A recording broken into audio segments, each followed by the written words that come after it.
I need a job with a steady paycheck. I need a job that offers health care on day one for me and my kids. I want a job where I can get certified in technical roles, like robotics or software engineering. In communities across the country, hourly Amazon employees earn an average of over $23 an hour, with opportunities to grow their skills and their paycheck by enrolling in free skills training programs and apprenticeships. Learn more at aboutamazon.com. No one knows your business better than you. So who better to create your website than, well, you? Wix's website builder puts it all in your hands. Create a beautiful website just by talking with AI or choosing from thousands of templates. Customize every detail with simple drag-and-drop tools and get everything you need to start running business your way. Build more, think bigger, and do it all yourself on Wix. Hi friends, Dave Mars here from HGTV's Fixer to Fabulous. Jenny and I know firsthand how important your home is. That's why when it comes to keeping our home running right, we trust Barron Home Services. From heating and cooling to electrical, solar, and plumbing, Barron is a name our family counts on. Because when it comes to your home, trust matters, and the Mars family trusts Barron. For all your heating, cooling, electrical, solar, and plumbing needs, choose Barron Home Services. And now, here's the question. Hola, bitches. Good day to you and yours. All right. When it comes to food, no matter who you are, you like what you like. It's just that simple. There's no rhyme or reason. Your taste buds just enjoy what your taste buds are going to enjoy, which, of course, often leads to us having to defend our culinary choices from others. Pineapple on pizza is always the epicenter of cuisine debates, so you'll be happy or driven to madness to hear that the folks at Takeout.com, they're saying ditch the pineapple and replace it with figs, as in Newton. Look, whatever. Maybe it's good, maybe it's not. I have no immediate plans to find out. Now, something I did eat as a kid, only because I had to, is olive loaf. Remember olive loaf? No. Basically, it was bologna. Studded with olives and the red pimentos. You remember it now? Yeah, I do. Oh, yeah. Well, an article was just published within the last few days, claiming that olive loaf may be on its way out. Turns out it's only the older demographic, and they're dying off, and people just aren't buying the old olive loaf. So what I say, don't let the door hit you in the ass, olive loaf. Now, on the other hand, making a comeback is canned fish, i.e. sardines and anchovies. That should make my father very happy. I'm going to point out that my dad's 85 years old, so, you do your math on that any way you'd like. But like we said, when it comes to food, you like what you like. And nowhere is that more evident than a recent Reddit discussion where people confess to their favorite snack combinations. So these aren't even like traditional meals. This is just, I'm hungry. I had 2 or 3 things. I put them together and voila. And that includes things like Oreos with cheddar cheese, pretzels dipped in orange juice, chocolate milk mixed with Pepsi, and a few others, all of which we'll be sampling on this very own program. Oh, that's right. Miles went out and bought the groceries so we can It's not going to be terrible. It's not going to be great. Some are better than others, but the truth is I have not tried any of the combos we're going to try, and it's the standard stuff you have in your cabinet. It's not the pork brains and all that crap. It's just stuff you have, probably just put in combinations you wouldn't have thought of because there's nothing wrong with you. But we'll get to that as the show goes on. So like I said, we have various products to mix and match and see what the hype is about. But in the meantime, we want to hear from you because we are talking about food today. And look, man, you like what you like or you hate what you hate. It's simple. You don't owe anyone an explanation, but we're probably going to make fun of you anyway. But today we want to know, what do you eat that makes other people go, ew? Or what do you eat that made you say, ew? To be a part of the big show, call 206-803-ROCK. Like the Men's Room on Facebook, follow us on X and Instagram at Men's Room Live. Send your emails to the Men's Room at KISW.com. And now watch the show live on YouTube at KISW Rock. I need a job with a steady paycheck. I need a job that offers health care on day one for me and my kids. I want a job where I can get certified in technical roles, like robotics or software engineering. In communities across the country, hourly Amazon employees earn an average of over $23 an hour, with opportunities to grow their skills and their paycheck by enrolling in free skills training programs and apprenticeships. Learn more at aboutamazon.com. Your business is one of a kind, so your website should be too. With Wix, it's easy. Almost too easy to create a website that's perfectly yours. Just tell AI what kind of site you want to build or choose from thousands of templates. Change whatever you want, whenever you want, and get everything you need to start running your business your way. No matter what you sell or what you aspire to be, you can do it all yourself on Wix. Go to Wix.com. Hi friends, Dave Mars here from HGTV's Fixer to Fabulous. Jenny and I know firsthand how important your home is. That's why when it comes to keeping our home running right, we trust Barron Home Services. From heating and cooling to electrical, solar, and plumbing, Barron is a name our family counts on. Because when it comes to your home, trust matters, and the Mars family trusts Barron. For all your heating, cooling, electrical, solar, and plumbing needs, choose Barron Home Services. Now is a time to reconnect at home with those that matter most. Create your own private retreat of warmth, comfort, and relaxation with a Lopi fireplace insert or stove. Handcrafted and built in Mukilteo, Washington, Lopi has amazing custom fire designs the whole family will love. Request a quote and visit your local Lopi dealer at Innovations for Quality Living on James Street in Bellingham. Hey, Whatcom County, got an auto loan? Let North Coast Credit Union beat it. This month, we will lower your current auto loan rate by at least 1% when you refinance at North Coast Credit Union. That means more savings in your pocket each month. Just show proof of your current rate and we'll take care of the rest. Visit one of our 5 convenient locations or northcoastcu.com to learn more. Open to members and anyone eligible to join. Minimum auto loan rate is 5.47%. Oh, but tell us away we go. Welcome to the 20th anniversary season, episode number 4,403. What a large and a charge program we have for you today. Guaranteed future repeat. Once again, we'll be joined by Taryn Daly and Steve Miggs from the Daily Miggs Morning Show. Today on Sit and Spin, we're going to play some one-hit wonders. Uh-oh. Now, the thing about a one-hit wonder is you obviously know the song. But do you remember the name of the band or the artist who performed the song? Probably not. Because they've only got one song. You know, that you don't like the song.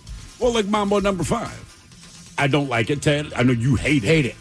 But we know who doesn't. Right. And I don't know who let the dogs out. I don't know why they have the more Baha staying. Man and Lou Bega. Right. I don't know why they stick in my head, though, because there's a million one-hit wonders. You know why? Because I think they have unusual names. You think that's it? I really do. For the most part. Maybe. Okay. What is the name of the Friends? I'll be there for you. The Rembrandts? The Rembrandts. Okay, maybe that's not the most... You remember the name, but there's some that you just don't remember. Who sang the song Torn? The female singer. Torn. I don't even know the song.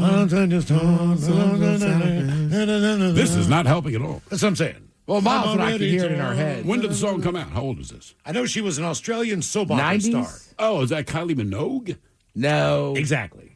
I just know she's Australian. She has like dance music. I know what her name is. Was it Lisa Loeb? Natalie... Imbruglia. She was hot. Lisa Loeb did Stay.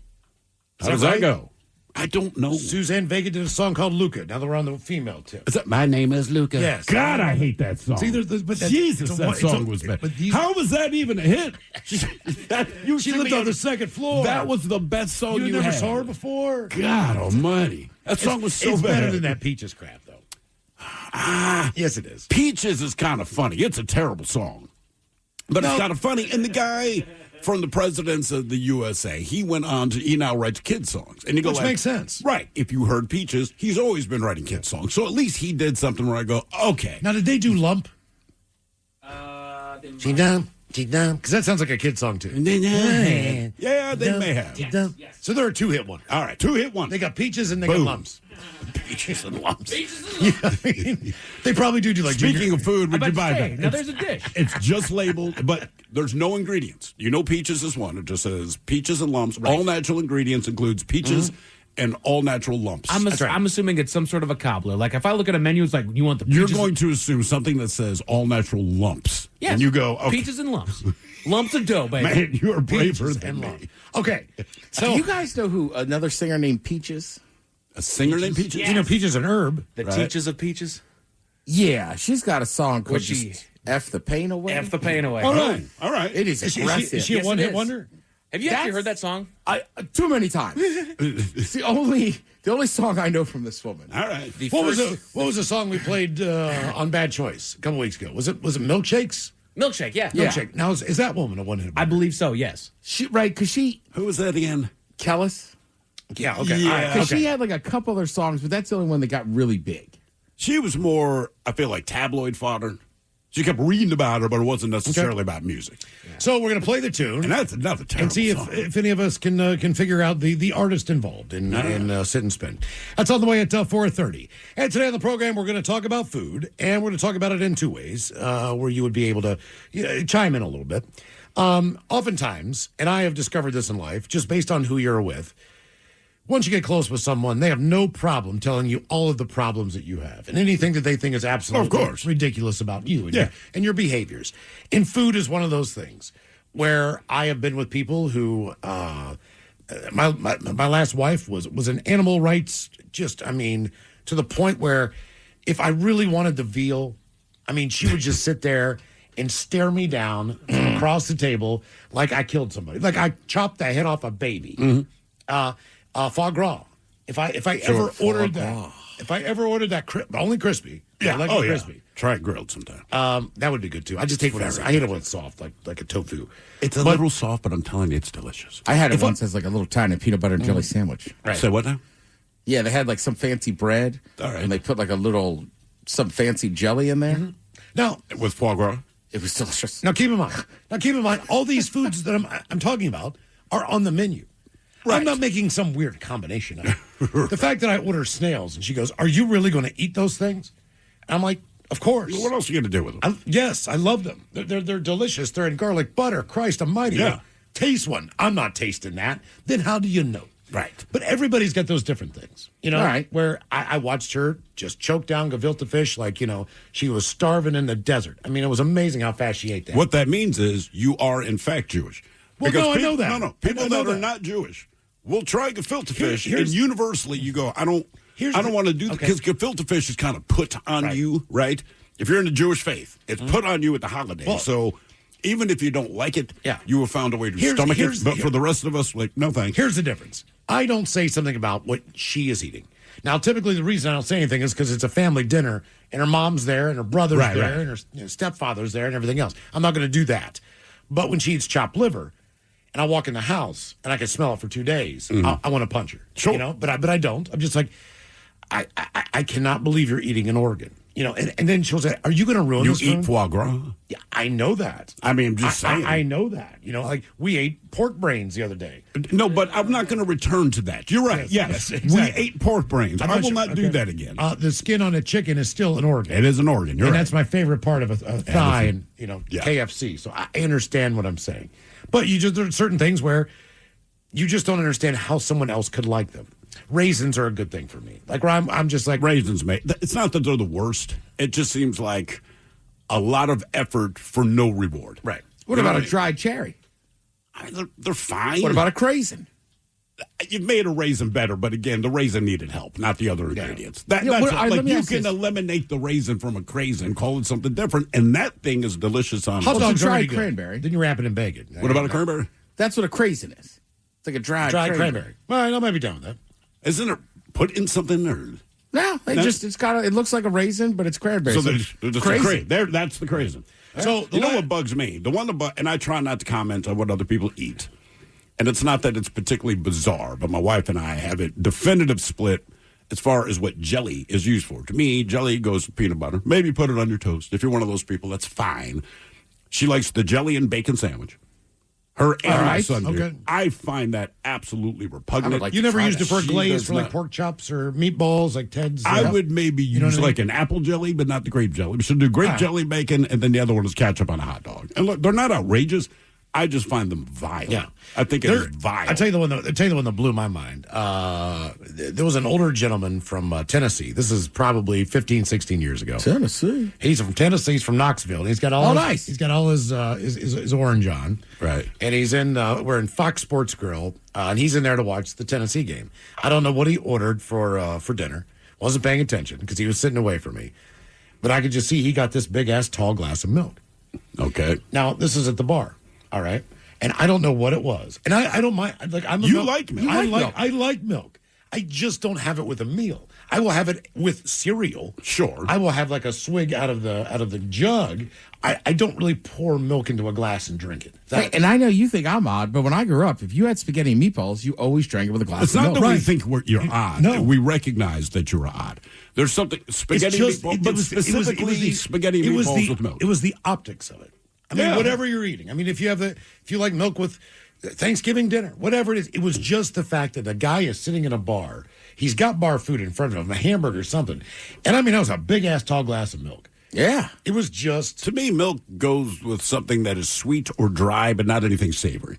Like if I had a hamburger, I wouldn't think, man, I want a glass of milk. It doesn't make sense. For the most part, I'm with you. Like you have a donut, you have a glass of milk. Sure. But I don't, yes. But I don't know. That was just kind of a thing. If you had Italian food, we always had milk with that. Really? Yeah. Do you think it was for heartburn or something like that, where you got a lot of tomato sauce? I don't know. I also feel like in the 80s, just like you had milk with dinner a lot. Did you? Yeah. Would you do it now? Like if you came over spaghetti meatballs and I pour you a glass of milk, you'd be like, come on. I mean, I would drink it, but I wouldn't specifically be like, hey, I got to have my milk.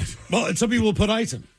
I used to do that as a kid. I used to put ice in my milk to thin it out. So I wanted the version of skim milk. Right. And my mom would buy vitamin D or 2%. 2%, yeah. So I just wanted it a little bit thinner. So I would put ice in it all the time. That's not that, because we're one of the few countries where our milk needs to be refrigerated. It's just the process we use to pasteurize. I only found this out recently. So they said in most countries, if you get milk, don't freak out, but you'll see them reach for the carton.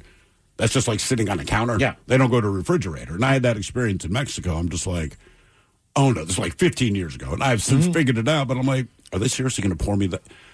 Oh my God. They just poured that glass of milk. And I'm like, I don't, and it's for my daughter. Yeah. And I'm like, yeah, man. Can you, and they explain, like, dude, it's fine. I'm like, okay. Right. So there's a bunch of weird food combinations that were on Reddit. One guy said, I saw an episode when I was a kid of Mr. Rogers where he ate a banana with a slice of processed American cheese wrapped around it. And I had to try it. It wasn't bad. Wow. There was a weird balance to it, but it was good. So I can see how that, it's not something I'd want to do, but I can see how that would make sense. Neither one of them have enough flavor to make it horrible. Tons of stuff with peanut butter, tons of stuff with pickle. I tried to avoid all pickle products because I knew you weren't going to eat any of it. But there's a difference, right? All right, so I do not like pickles, specifically pickled cucumbers, but most other pickled vegetables, most of them, I'm okay with. Yeah. Right? So if you pickle any kind of pepper, if you like almost anything. Asparagus. This guy said Carrots. Carrots. I mean, I don't love them, but I can eat them. But This guy said It's like when you go to like Total Wine, right? I always get stuck looking at all the different pickled vegetables. It's Sure. like, I'm not going to make cocktails, but I kind of just want to take them home and eat them. Yeah, like that's a Sunday green food, bean, man. Yeah. Part of your Bloody Mary. Oh, one guy said, dude, I work out. So I put canned tuna, it mixed it in barbecue sauce. It sounds weird, but it's like eating a white trash version of pulled pork. I mean, I can see how that works. Yeah, I mixed it just with guacamole once because I didn't have mayonnaise. Really? Yeah. How was it? It was fine. Yeah. Well, there's people who put, again, guacamole on top of their pizza. I can see it being done. Yeah. To me, it'd be more of a dipping if sauce. it was a but I Mexican pizza, understand. I would get it. Yeah. Put sour cream on top of it, something like that. Sure. There's also... I mean, I've kind of gotten to the point in my life where I would add guac to almost anything. And the thing, the avocados don't have much taste. I know this sounds crazy. What is it? Serious Pie in town, they've got an arugula pizza that has a whole egg on top. All right. But it's still not cooked all the way through. It's Yeah. like the finish, It's fantastic. I don't like... Except for the arugula. The combination somehow works. I think it's like goat cheese, arugula, and a cracked egg on top. If you like arugula, I'm sure it's fine. One of the pizza places I worked at, we had 25 different types of pizza, which I thought was insane when I first got there. Most were good combos, but the one I didn't want to try, which I then found out was freaking awesome, was a clam pizza with white sauce. Oh, my God. With the egg on top. He's got one of those, too. Okay. Serious Pie is one of those. At the time, I'm like, bro, seriously, man. And people kept ordering it. Finally, the owner's like, just try a piece. That was it. Game changer. Like, oh, God. Yeah, Game it's changer. good. It really is. Super good. So, Ted, there's this... You look impressed, Ted.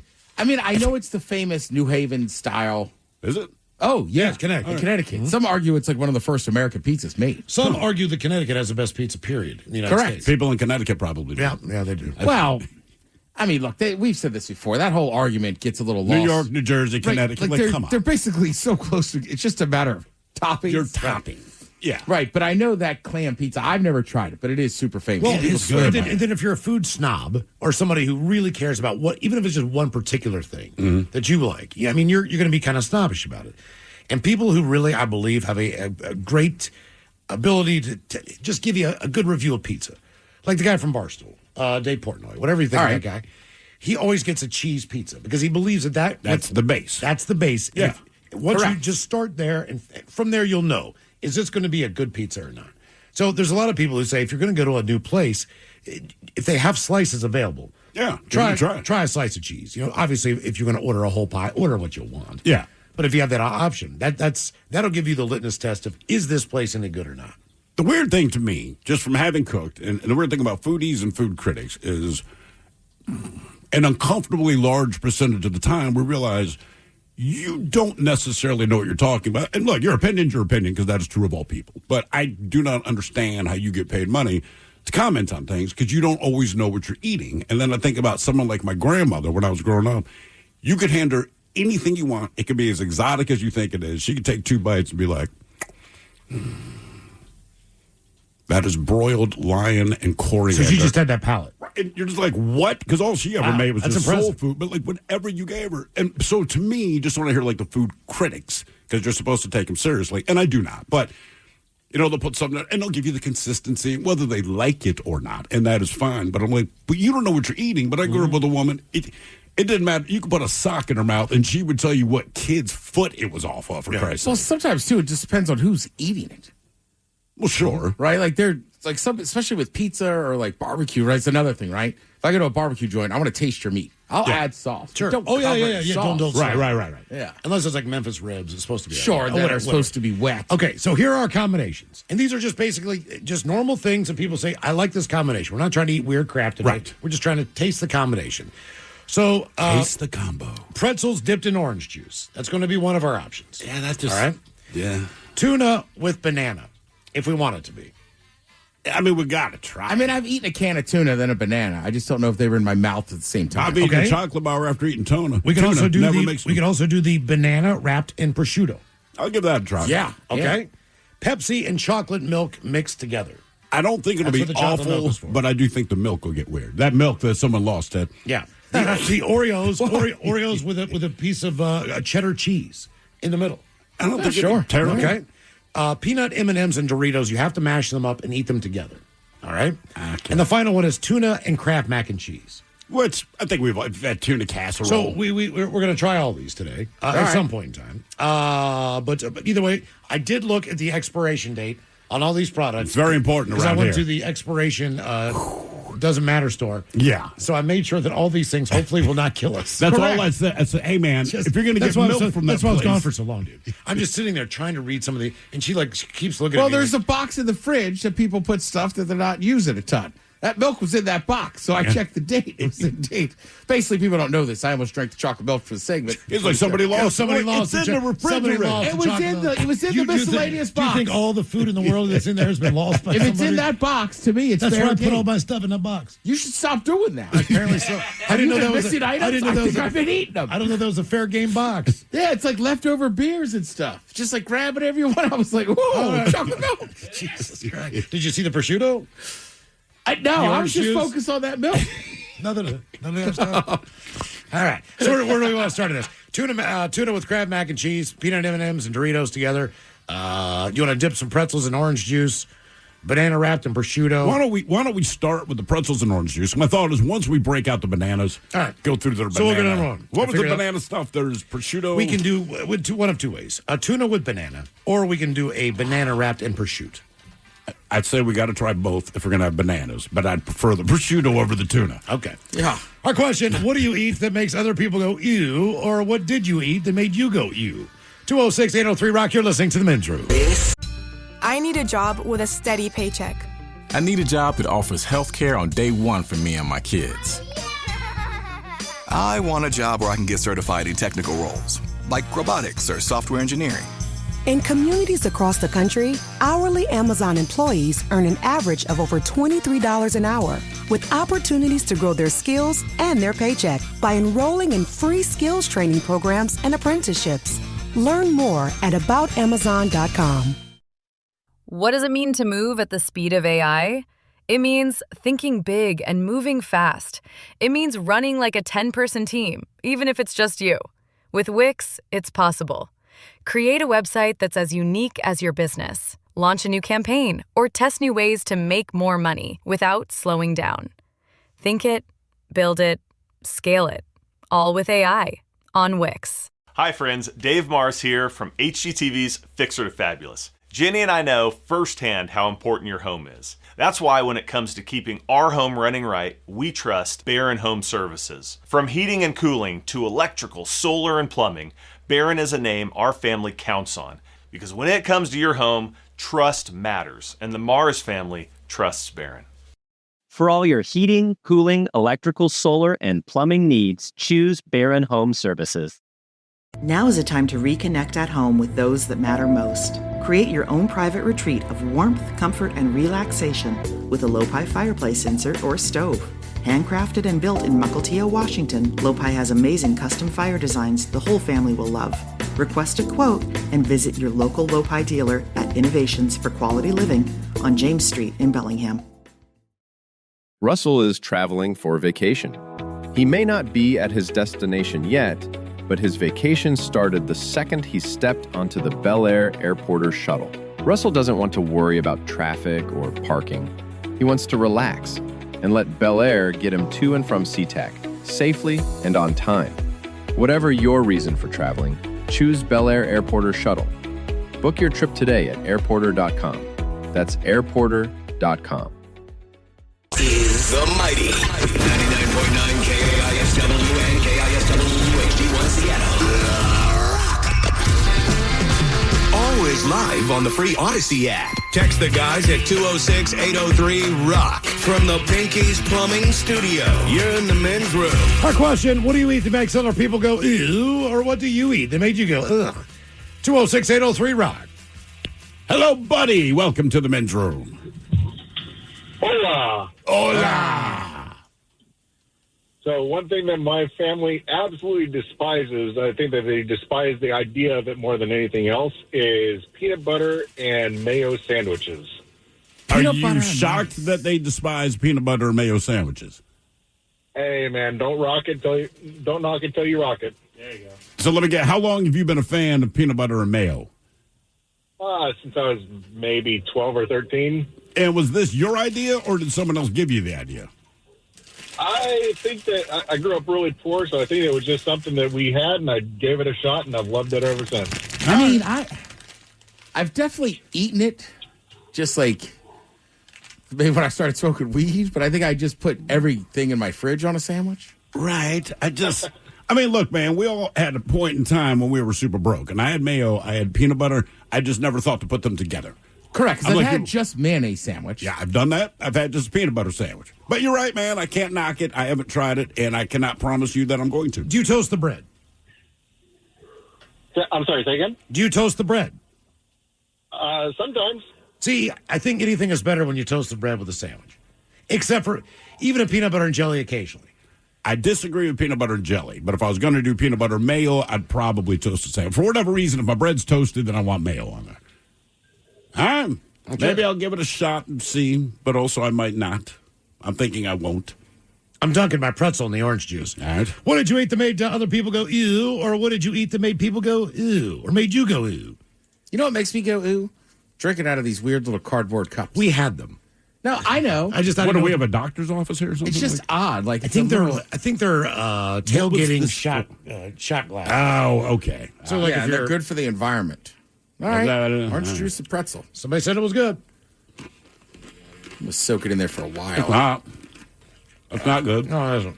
It's not the worst thing I've had, but it's not good. You know what it tastes like? Pretzels and orange juice. I mean, yeah. Tastes like a soggy-ass pretzel. It does, with orange juice. And I'm one of those like people. A big pretzel, like a soft pretzel? I don't know. That's what they said. They just like pretzels and orange juice. Look, I'm one of those people that's very, like when I was growing up, all the fast food commercials, you take a bite of a burger, and before you even swallow it, they'd take down a big swig of their Coke or their milkshake. So as a kid, I thought that's what you're supposed to do. And I realized I don't like that combo in my mouth. Like, I typically do not drink anything until I have swallowed my food, with the exception of milk. Because typically, if I have cookies, I don't mind the mix. If I got a donut, I don't mind the mix, right?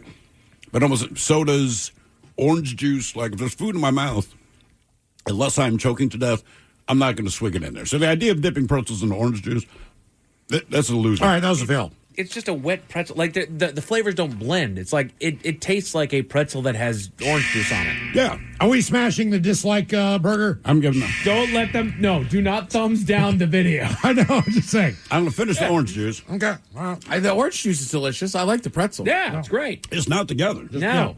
Yeah, that's Horrible. a stupid one. Dumb. Hello, Mary Ann. Welcome to the men's room. Hello. Hola. Hola. But so, anyway, oh my God. I came from a family 8 kids, right? My mom knits peanut butter with everything. And the most embarrassing thing ever in the world, you open your lunchbox, and there it was, that peanut butter and mayo, just like you guys were saying. And today... Did you like the peanut butter and mayo? Or I understand it's embarrassing, but did you like it or no? Oh, my God. Back in the day, I didn't. I did not. And today, I love it. All right. And peanut butter and pickle, peanut butter and lettuce, No. peanut butter and lettuce. What do you mean peanut butter and pickle? Did you miss that? No, peanut butter and lettuce? I would rather have peanut butter and lettuce than peanut butter and pickle. There's hard disagree. I'm with Miles. Really? Peanut butter and pickle, somehow I can be like sweet, salty. All right, okay. But with lettuce, and I like lettuce. I do too. It was anything in the fridge that was left over. She'd stick it with peanut butter and put it in our lunchbox. What was the worst for you? I think it was the peanut butter and mayo back Really? in the day. So, Oh, yeah. back in the day, you would have taken Yeah. the peanut butter and mayo over the peanut butter and pickle or peanut butter and lettuce. Oh, I love the peanut butter and pickle. And dill pickle, nowadays, you take a dill pickle and swig it in a big hunk of peanut butter in that jar, and, oh, that is heaven. Sorry, my finger slipped. That sounds absolutely freaking horrible to me. Okay, well, what can I say? I'm a girl. Now, But anyway. do you? Are you pregnant at the moment? In which case, I go, all right. Now, do you have kids or a husband? And if you do, have you passed on any of your culinary delights to them? Oh, my God. They cannot stick. Okay, I'm a half Canadian. Canadians mix mayonnaise with everything. I love to take a big hunk of mayonnaise and put it in my cottage cheese and eat it straight like that. They run. They cannot. My husband hates being in the kitchen with me when I'm eating. I can't imagine why. What other weird things do Canadians do? Like, you love your Timbits, you got your poutine on, but I did not know that mayo was so huge in Canada. Oh, God, they mix it with everything. It goes in mac and cheese. It goes in, any casserole dish. You've got mayo. It's not sour cream. It's mayo. And I don't know. It's a Canadian thing. I use mayo in a lot of different dips and stuff. Sure. Yeah. But mixing it straight up in cottage cheese is a little wild. And I like both of those things. It just seems gratuitous. It seems like it's almost too creamy at that point. Well, it's just, and you just eat it. You don't it's not like a dip. It's you put it on a plate or in a dish and eat it. Just eat it with your spoon. Okay. I'll try a little bit of that tonight. I would try, of all the things you've said, I would try the cottage cheese and mayo before the peanut butter and lettuce, the peanut butter and pickles, or the peanut butter and mayo. I will say, I have a buddy, right? Matt, right? MCTP from the podcast. So we were over at his dad's house a couple years ago. I'm very proud of my spinach dip, right? And said, I'll make it for you. Mitch takes one little bite of it, and he goes, yeah, I know your secret. Would you add a little dollop of mayonnaise? I'm like, God damn, you're good. Wow. Yeah. Culinary genius, You're right. That's what I mean. That's the guy I want to be a food critic. Yeah. To say, either I liked it or I didn't, because that's all a food critic can offer. But after that, say, without even asking the show, I know what they put in here. Sure. Right? And you go, food over here. Because he's like, look, it's good. He goes, but I know you threw mayonnaise in here. That's your secret ingredient. I was like, all right, you got me. What do you eat that makes other people go, ooh? Or what did you eat that made you go, ooh? 206-803-ROCK.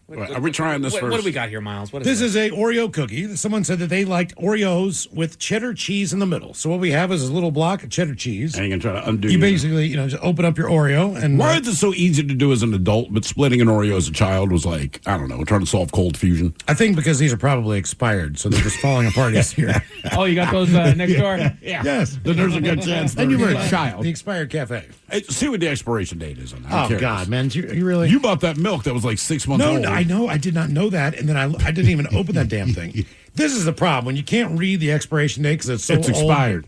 Old, it's just... Yeah, but you know what, man?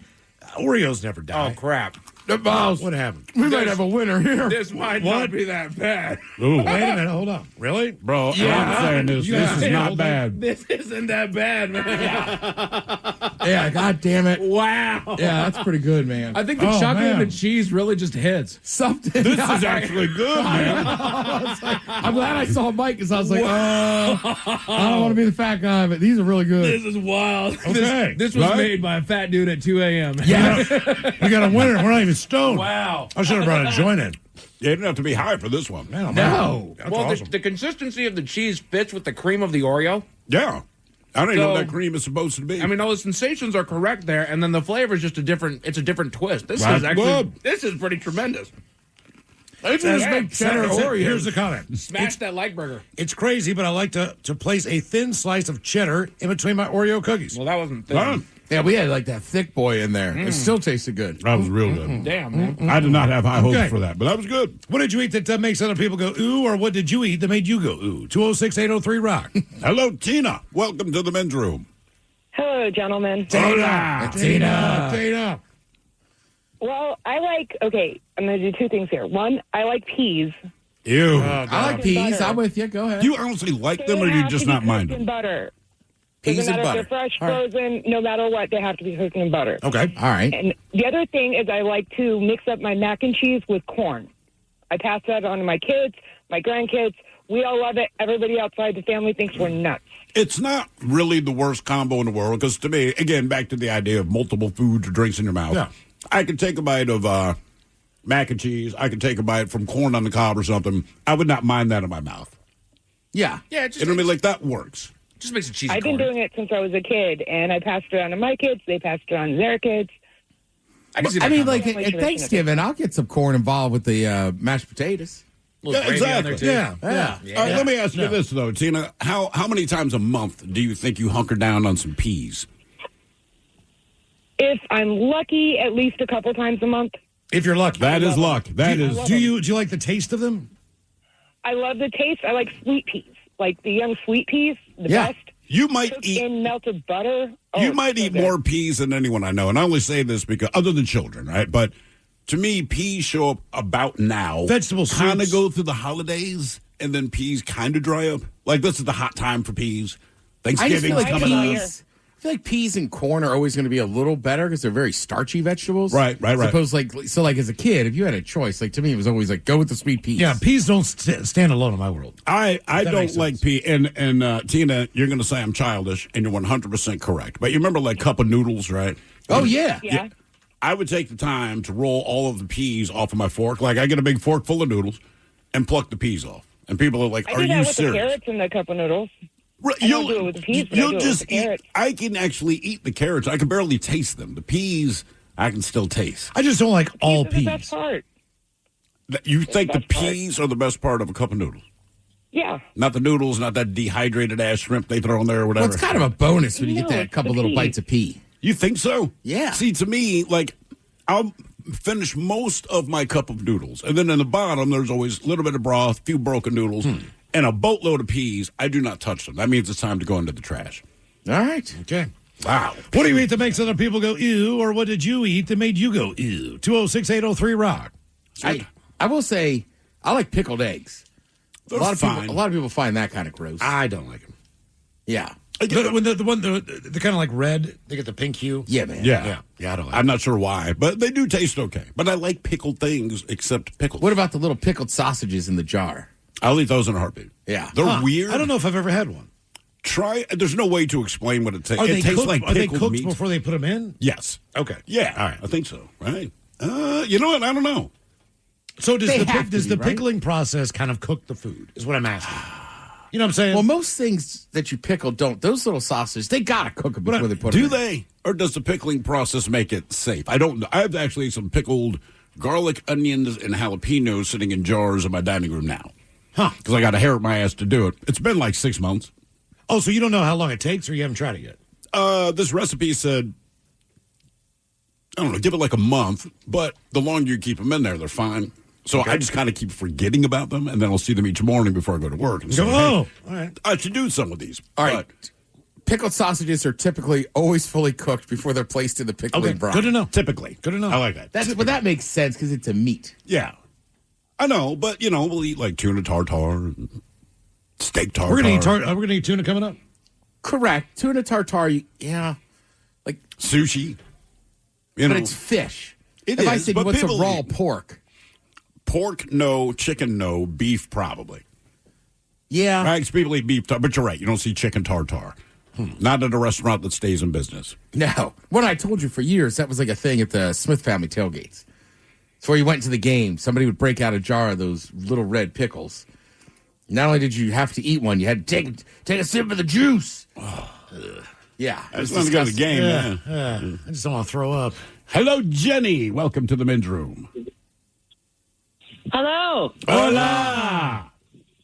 Well, our family dish, it's one of my favorite. No one else in my immediate family with my husband and my children like it, but it's called Hot Dogs Leland. Hot Dogs Leland? Leland or New England? No, Leland. It's after my grandparents' name because they made it for their family. So it's kind of like, you just put together what you had. And so it's mashed potatoes and then a can of tomato soup just on top. Then you take hot dogs and press it into the potatoes and the tomato soup. And then you put cheddar cheese on it and then you bake it. So what did your parents start eating when they got out of prison? Yeah. Or out of Rochester. That sounds like a garbage plate. Even a garbage plate has a little more respect than, and they call it a garbage plate. Why you try to make it sound fancy. Why the tomato soup? Well, because it has a really good flavor. Potatoes and I like tomato soup. I mean, to be fair, potatoes, they're going to take the taste of anything you put it with. So I can get past the tomato soup and mashed potatoes. It might look weird, but I feel like once you introduce, put it this way, if you took the hot dogs out of Hot Dog Leland, I think I'd like the dish more. I think it would be better with a cream of broccoli or a cream of mushroom soup. Cream of mushroom, a cream of shrimp soup. But obviously they had tomato yes. soup. Let me ask you this. All right, so if you were doing a baked potato and they had a baked potato bar, so you already got the potato. Maybe they have diced tomatoes. That's your tomato sauce. They're always going to have cheddar cheese. You throw that on there. Say they have chopped up hot dogs. Would you throw them on your baked potato? I might with some cheese on top. You are disgusting. So no one else in your family is interested. Does not in like this culinary delicacy. Well, I mean, it is on my mom's side of the family, and my oldest son does like it. But my other three children just gag at it, and so does my husband. And you realize that's the opposite of trying to gum. Like 4 out of 5 of my family members don't like this. So, honestly, I would try your recipe. Okay. Really? Yeah. You know what? Potatoes, If you hot replace dogs, the hot dogs cheddar with cheese, like a sausage or something It's like the that. tomato soup that gets me. Really? Yes. That's the part? Yes. That to me, that doesn't make sense. Hot dogs and potatoes, to me, can go together. Yeah. Cheese with that can go together. Sure. But when you throw in the tomato soup, I'm like, geez, a whiz. I know it's the hot dogs. I would just a different. If it was like chorizo, I'd go. I'll give this a try. Just a different sausage. I don't know, hot dogs. Okay. All right. Yeah. Anyway. What do you eat that makes other people go ooh, or what did you eat that made you go ooh? 206-803. I need a job with a steady paycheck. I need a job that offers health care on day one for me and my kids. I want a job where I can get certified in technical roles, like robotics or software engineering. In communities across the country, hourly Amazon employees earn an average of over $23 an hour, with opportunities to grow their skills and their paycheck by enrolling in free skills training programs and apprenticeships. Learn more at aboutamazon.com. Your business is one of a kind, so your website should be too.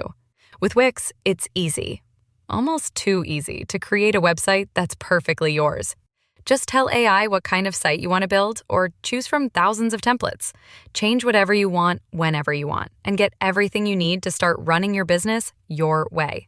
No matter what you sell or what you aspire to be, you can do it all yourself on Wix. What's up, guys? It's Candace Dillard-Bassett, and this is Undomesticated. Follow and listen to Undomesticated, available wherever you get your podcasts. Just printed from the Erie Canal Press, the most coveted ticket, New York Lottery's $1 million raffle, hath arrived. 15 fortunate souls shall come into the fortune of a millionaire. Translation, the $1 Million Raffle is here, and 15 winners are going to become millionaires. The New York Lottery commemorates 200 years of the Erie Canal with your best odds of winning $1 million. Limited tickets available. Ask your local retailer today. Please play responsibly. Must be 18 plus. Gambling problem? Call 1-877-8-HOPE-NY or text HOPE-NY. To remind you that 60% of sales on Amazon come from independent sellers, here's John from Devil Dog Pet Company. We run our family business from Sterling Heights, Michigan, but we can reach customers all over the country thanks to Amazon. Good boy. Shop small business on Amazon. Now is a time to reconnect at home with those that matter most. Create your own private retreat of warmth, comfort, and relaxation with a Lopi fireplace insert or stove. Handcrafted and built in Mukilteo, Washington, Lopi has amazing custom fire designs the whole family will love. Request a quote and visit your local Lopi dealer at Innovations for Quality Living on James Street in Bellingham. Russell is traveling for vacation. He may not be at his destination yet, but his vacation started the second he stepped onto the Bel Air Airporter shuttle. Russell doesn't want to worry about traffic or parking. He wants to relax and let Bel Air get him to and from SeaTac safely and on time. Whatever your reason for traveling, choose Bel Air Airporter Shuttle. Book your trip today at airporter.com. That's airporter.com. The shenanigans continue. This is the men's room with Miles and Thrill. Here's some weird ones dipping pizza into cinnamon applesauce. Why? My whole family's done it since I was a kid. Doesn't mean you have to. I can understand that one to a degree. If we're putting pineapple on pizza, the sweetness is there. The cinnamon might. All right, that is fair. But you got to keep. For me, I just never consider pineapple on pizza. But you are correct. More on the applesauce and Cool Whip. Well, sure. That's got to be good. Cool Whip goes on everything, and I like applesauce. Sweet, yeah. Egg salad on a hot dog. Wow. You know what? I won't knock it. Pizza crust dipped in soda. No. Jalapeno poppers made with peanut butter instead of cream cheese or cheese. I would try it. Wouldn't be the worst. Okay. M&M's on pizza. After it's cooked, you put the M&M's on top. No. Okay. No. Dark chocolate Milano cookies dunked in orange juice. I'm not dunking anything in orange juice ever again. I think they'd be better than the pretzels, but it still would not be my choice. Okay. No. And my daughter puts Frosted Flakes cereal on top of her pizza. Our question, what do you eat that makes other people go, ew, or what did you eat that made you go, ew? 206-803-ROCK. I think also with children at a certain point, like, you got to, bless you, we got to allow a little bit of, like, what age are they? Well, I was going to ask, if she's 17, having kids, you definitely go through it when they're little, and there's just weird combinations, and you go, whatever, man, I don't care, because when we gave you baby food, it was all kinds of different things. But then you hit a certain age where you're like, seriously, if you're going to eat that, can you make that when I'm not present? I'm not going to prevent you from eating it. I can't when you're out watch of you town. eat this. You know what I mean? When you're somewhere else. Sometimes it's tough to eat around children, too. What I do don't you know. What's the age? Probably like 2 or 3. Just everything's mashed together. And it's everything. Just, that's what I mean. They these weird gross. food combos, and half of it's spilling out of their mouth, and you end up eating about half of it. You also remember, they're trash compactors. Kids eat nonstop. You can't keep enough food in your home. That's why you give them whatever you got. That's why whenever they're going to eat, just eat it, because you're going to be hungry in an hour. Your kids eat anything weird when they were growing up?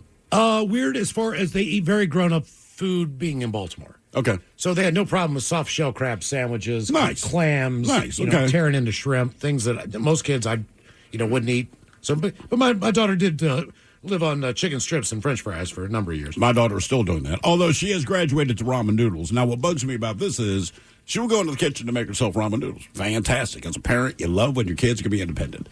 And I'll be in the living room, and I hear this crunching noise. And I walk in there, and while she's waiting for the water to boil, she's just snacking on the dry-ass ramen. That is odd. And look, I'm sure it tastes fine. There's just something about seeing, and she does it all the time. I don't think she's alone in that one. There's a handful of people. I'm sure. Okay, I feel like people that want to do it, maybe you break off a little bit. I mean, she's eating it like it's a candy bar, right? So she grabs a square of dry-ass ramen, and she's just biting through it. Then the water boils. There's maybe half of it left. And she'll boil that. I mean, and I think I finish it, told and you. It's fine. It's just. When I was a kid, I don't know what age I stopped it. And I feel gross even telling the story. But like a dog, like if my mom was going to cook hot dogs, as soon as she opened that pack, I'd be like, let me have a raw one. You just wanted a cold hot dog? Yes. Why? Really? As a kid, I just loved them. And she was like, I remember her always Well, being- it's bologna. I mean, essentially, it's just two. It's just but two there's bologna. something about. Would you eat a cold hot dog? I mean, look. I like grilled bologna too. Simple question, Miles. Yes, I mean, I would do it because that's basically what a Vienna sausage is. Yeah, I don't know, but I'm saying I don't know that I'd eat a cold hot dog now as an adult. And And it it's is like even when you grill hot dogs and you put them away the next day, like sometimes in the morning you're like, oh, I'll just take a bite of hot dog. You're And like, it's awful. It's awful. Yeah. But as a kid, I was a disgusting little freak. Cold hot dog. Got one Oh here, yeah. Like to the point of my mom would be like, "Get away from me! I'm not giving you a cold hot." I mean, let me have a cold It's one. already cooked. The only difference is the temperature, but still, something about a hot dog. Like I need it hot. Got one here on the text. I had a boyfriend who would put applesauce and Italian dressing on shepherd's pie. Come on, man. Applesauce No, and at that Italian point, dressing. no. Italian dressing, okay. Applesauce goes okay to me like a pot pie, but not on top. I disagree. Okay, not on You know what I top. mean? Fine. All right, I'm now, mixed in. I see where All you're right, what at. do we got, Miles? So over the break there, I put together a delicious culinary experience called tuna and Kraft mac and cheese. Oh, this is a standard. Is it a standard? You've had this before? I have. Mike, My careful. only I've thing never is had just this in my life. I don't like hot tuna. Both the band Well, and I'll put the tuna in afterwards. Don't smell it. Delicious. I mean, it's all right. I love tuna. I do too. I just don't like it hot. Not out of the can. Did everybody take a bite already? Yeah. All right. I What's don't the bad mind, news? but I saw Miles mixing up the mac and cheese with his finger. Oh, that's what probably in there. Where's that finger been, Miles? I don't care. You've been waiting to say that, haven't You you? know. He was going to steal chocolate milk. I don't care. I wanted everybody to at least like me get a bite in before I told them it was finger stirred. Yeah, Finger mac. I just stirred the water before I put the noodles in the microwave. So in 3 minutes after my finger was in there. Yeah, hot tuna's not awesome. No, that's why I hate tuna I crab. just What about a That's tuna my- melt? a tuna melt I feel is different, and you're right. It is in fact hot tuna, but there's enough cheese and all that. Right, I'm very selective about it. Outside of a tuna melt, I don't want hot tuna, and even then, I rarely get a tuna melt just because it's hot.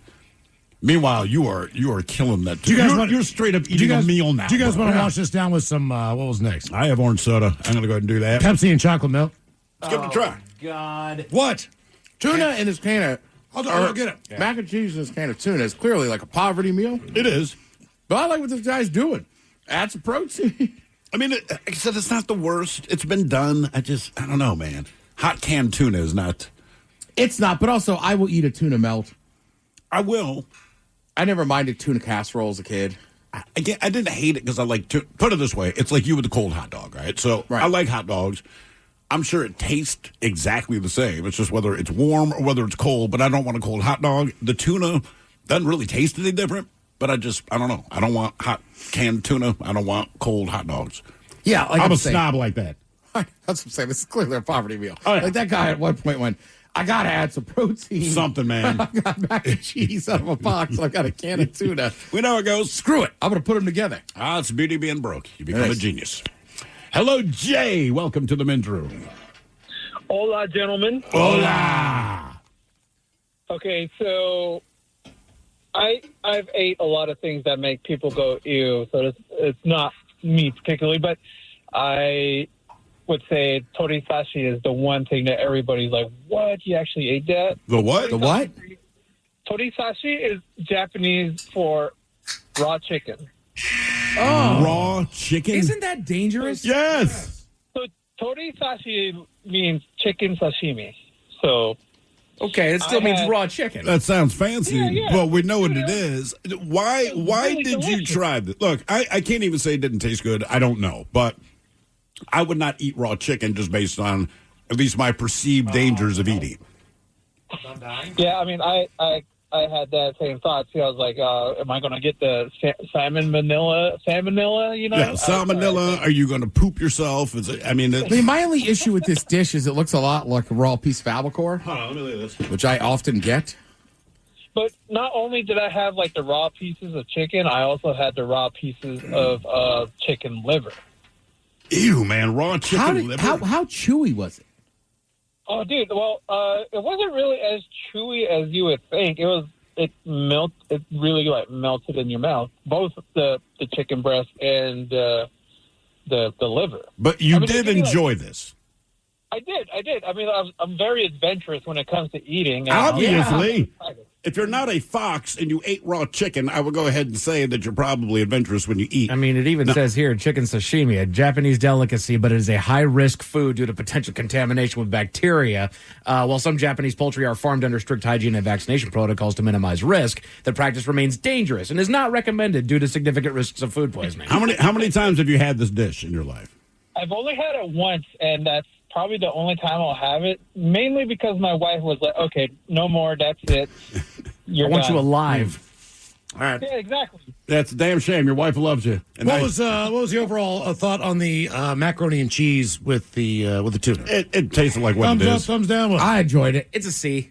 It's a C. I'll give it a I'd C. give it a C minus. It's not failing. It tastes like exactly what it is. Right. And people do it. I'll go. It's just not split. for me. Okay. It's a B for me. No, you just started eating. Like, Yeah. some point, you just checked out, and I'm like, Ted is actually just mealing. The woman at the store where I bought all this stuff. All right, she can be a little cheeky with me, so to speak. Not in a bad way. Is this an older lady or younger? Younger lady. Okay.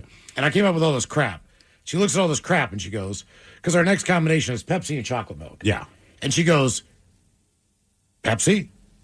And I was like, as opposed to Coke? Yeah. I was like, you know what, man? Yeah, I probably have never bought a Pepsi in the last 30 years. Like, yeah, Pepsi. She's like, we don't sell many of those.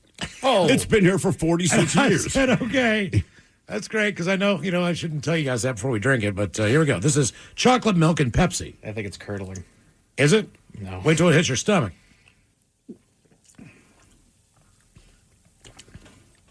Yeah, it's not for me. Yeah, I don't know, man. That's just a little confusing. It tastes kind of like a float. It's not bad. Yes, Yeah, it's exactly. not bad. It's not good.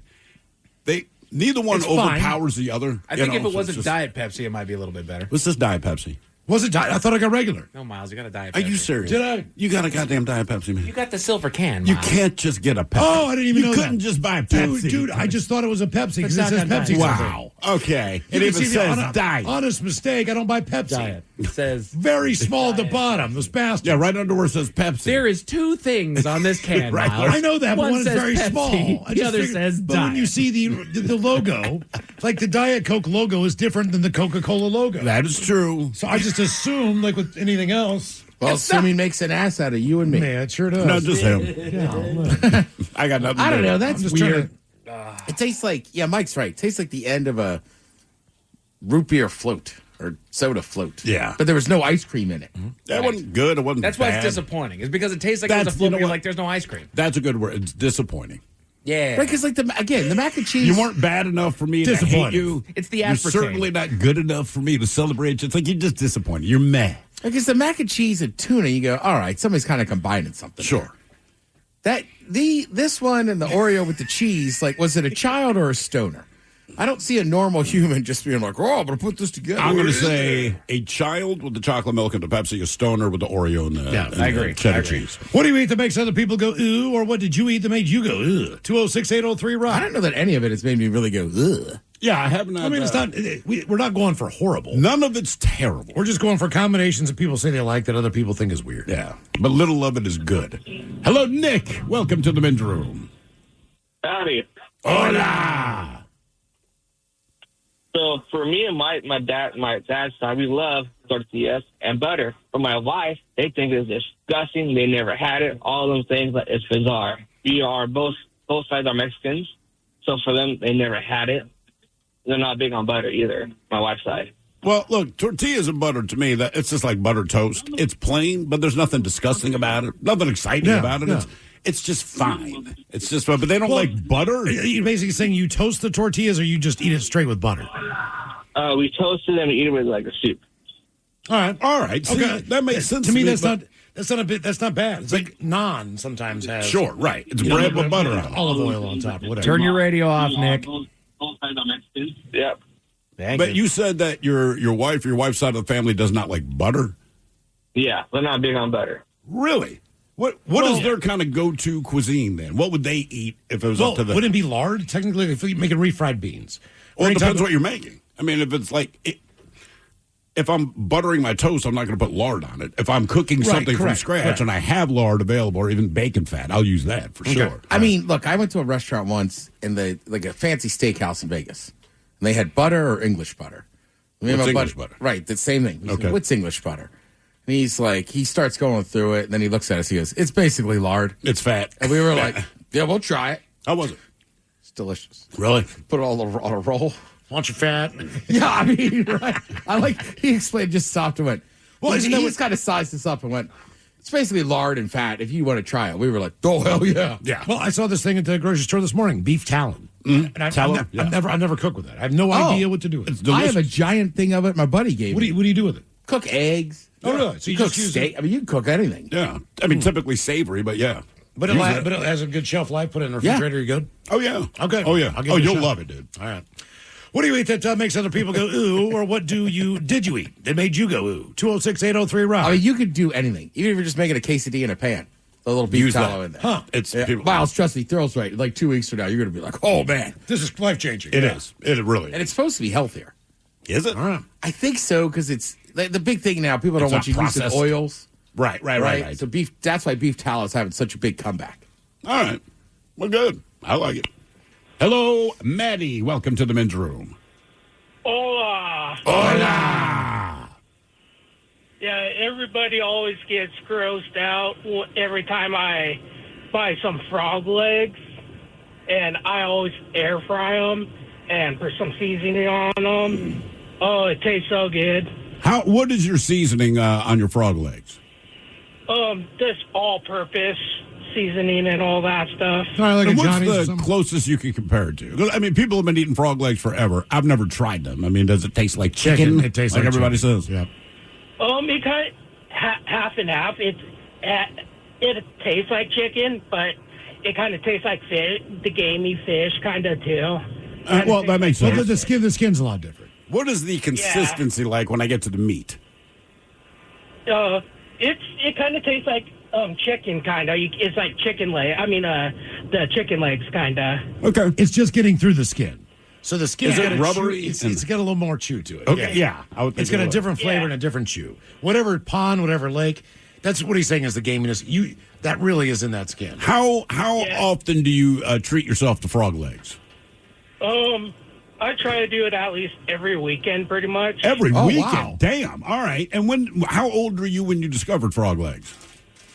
This year, I just bought some legs this summer at a meat market here in Buckley, and Mike probably know where the butcher shop is in Buckley. Oh, yeah. Right on the turn there. Yeah, Blue Max Meats. Yeah. Oh, so wait, Over by the I've new been to a McDonald's Blue out Max. there. Yeah, I've been to Blue Max. So you before. you didn't try it before this summer, discovered them this summer, and now you're hooked? Oh yeah. Why did you want to try it in the first place? Did someone recommend it to you? Actually, I just wanted to try. I wanted to see what it tastes like, and I was like, dang, it tastes pretty darn good. Now, have you gone to the butcher and bought other quote-unquote strange meats because you wanted to try it? And if you have, what did you have? I had ground camel. Ground camel. Is it fatty? Is it lean? How does that work out? Which part of it? It kind of tastes like ground beef. All right, just the toe, Mike. Yeah. I mean, I think sometimes too, like this guy went to a butcher shop and saw some different stuff. Sure. But I like that show Meat Eater, so I've been obsessed with squirrel. Look, I've heard good things about squirrel as far as eating them goes, which sounds ridiculous, but if that many people vouch for it, put it this way, of the people that I know that have tried squirrel, none of them have said it's awful. Would you go with squab? I've had squab. Oh, yeah. You've had squab. I've had squab. We used to serve squab at one of the restaurants, and it was fine. It didn't do anything for me at all. Okay. It wasn't bad. It wasn't gross. So, butcher or fancy restaurant, which one would you trust more to try meat you haven't tried? So this guy bought ground camel, right? But he's at a butcher shop, and I feel like in my mind I go, this is where I want to be, versus a fancy restaurant says, do you want to try our camel burger? I think I would try the restaurant because the butcher knows how to process the meat. Yes. The fancy restaurant, I think, has prepared it in a way to where they're like, okay, we can give this to people. Mm-hmm. That's why I would go fancy restaurant. All right, that's fair. Yeah, I would actually go butcher first. That pigeon's great. Pigeon's phenomenal. Phenomenal. It's all right. Yeah. I really liked it. We just don't serve it in the States. Right. Not much. So one of the restaurants I worked at, we had it in did Germany. a special for, I remember that, for like a month and a half, and people went ape-ass for it. Yeah. I'm like, God, you have squab. And I'm like, it's freaking pigeon. I'm Man, always sure. Because there's a lot of places they break open that pigeon's chest, and then you fill it up with like rice and stuff. A lot of places. Well, Like McDonald's, Well, I would say Drive-through. probably Middle Eastern countries, kind of Sure, that sure. general area, but it looks awesome. So you crack open a pigeon. Are these full grown or squab size? Or Not can you sure. tell? Okay, and you just stuff it with rice and spices, I guess. Yeah, some kind of special rice or whatever. Slow roasted, I guess. Yeah, like a stuffed pigeon. Yeah, I mean, I'm in. What might do try. you eat that makes other people go ooh, or what did you eat that made you go ooh? 206-803-ROCK.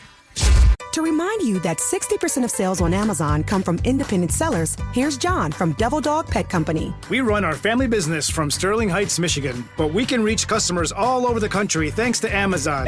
Good boy. Shop small business on Amazon. Now is a time to reconnect at home with those that matter most. Create your own private retreat of warmth, comfort, and relaxation with a Lopi fireplace insert or stove.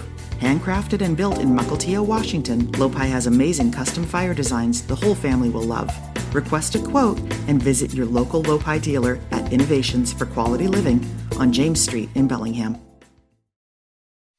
North Coast Credit Union is keeping things simple with free checking for everyone.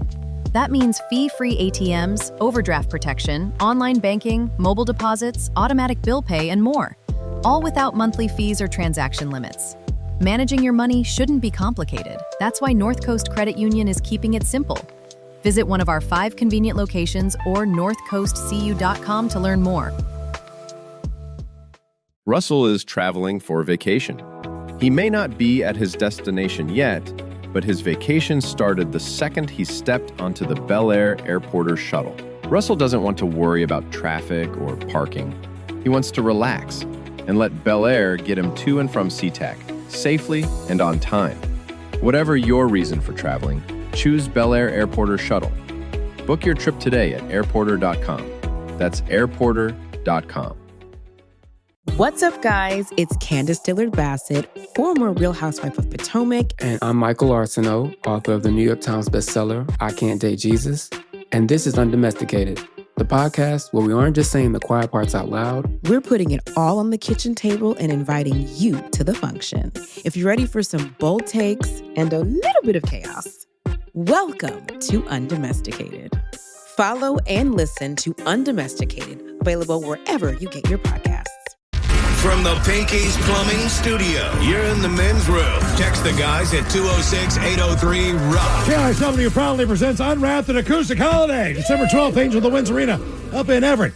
Show and doors open around 6. We'll be joined by the Pretty Reckless, Daughtry, Hollywood Undead, Mammoth, and our buddies Brent Smith and Zach Myers of Shinedown. Yeah, ma'am. For an acoustic night, we have word that Brent might be joining us sometime this week on the program. That'd be very nice. Got some questions to ask him. Also, pre-sale for the show go on sale tomorrow. Boom. Tomorrow. All the details at KISW.com. All right, next combination real quick. Oh, God. And keep it in mind, basically they're just saying it tastes good together. And these are what, from Reddit? Yes. On this one, so they're not is food critics. These are just average people saying this is chiming what they in, like. saying like, these are not unusual foods. Just the combination maybe Are unusual. but I like them. Okay. So this is regular Doritos along with peanut M&Ms. So Did you get regular or spicy? Doritos? Yeah. I mean, you got Diet Coke or Yeah, Diet just regular. Pepsi, so we don't No, know. it's regular. No, we just got to, all right. Are you sure? Yeah. So All at right, the totally. same time? You're supposed to eat them both together, yes. All right. Okay. Let's see about this combo here. Very crunchy. Not bad. Better than I thought it would be. Yeah. I don't think, no, that bite was not great. Okay. No. Well, I like them both. It doesn't blend. I like them both individually. Yeah. I'll keep Correct. them that way. Everybody can eat Doritos and M&Ms, but I don't know why you'd have them at the same time. Because they're really high. Thumbs down on that one? Yeah. Yeah. I'm down. Just it's lackluster. I'm disappointed. What do you eat that makes other people go, ooh? Or what did you eat that made you go, ooh? 206-803-ROCK. I hear it in your voice, Mike. The food critic in me comes out, dude. I am disappointed. I'm disappointed. I expected better. You sure they didn't get spicy? Wait, you Feel a little expected spicy. better? Yeah, they do feel a little spicy. Yeah, Miles. You thought this would be better. They're the red bag.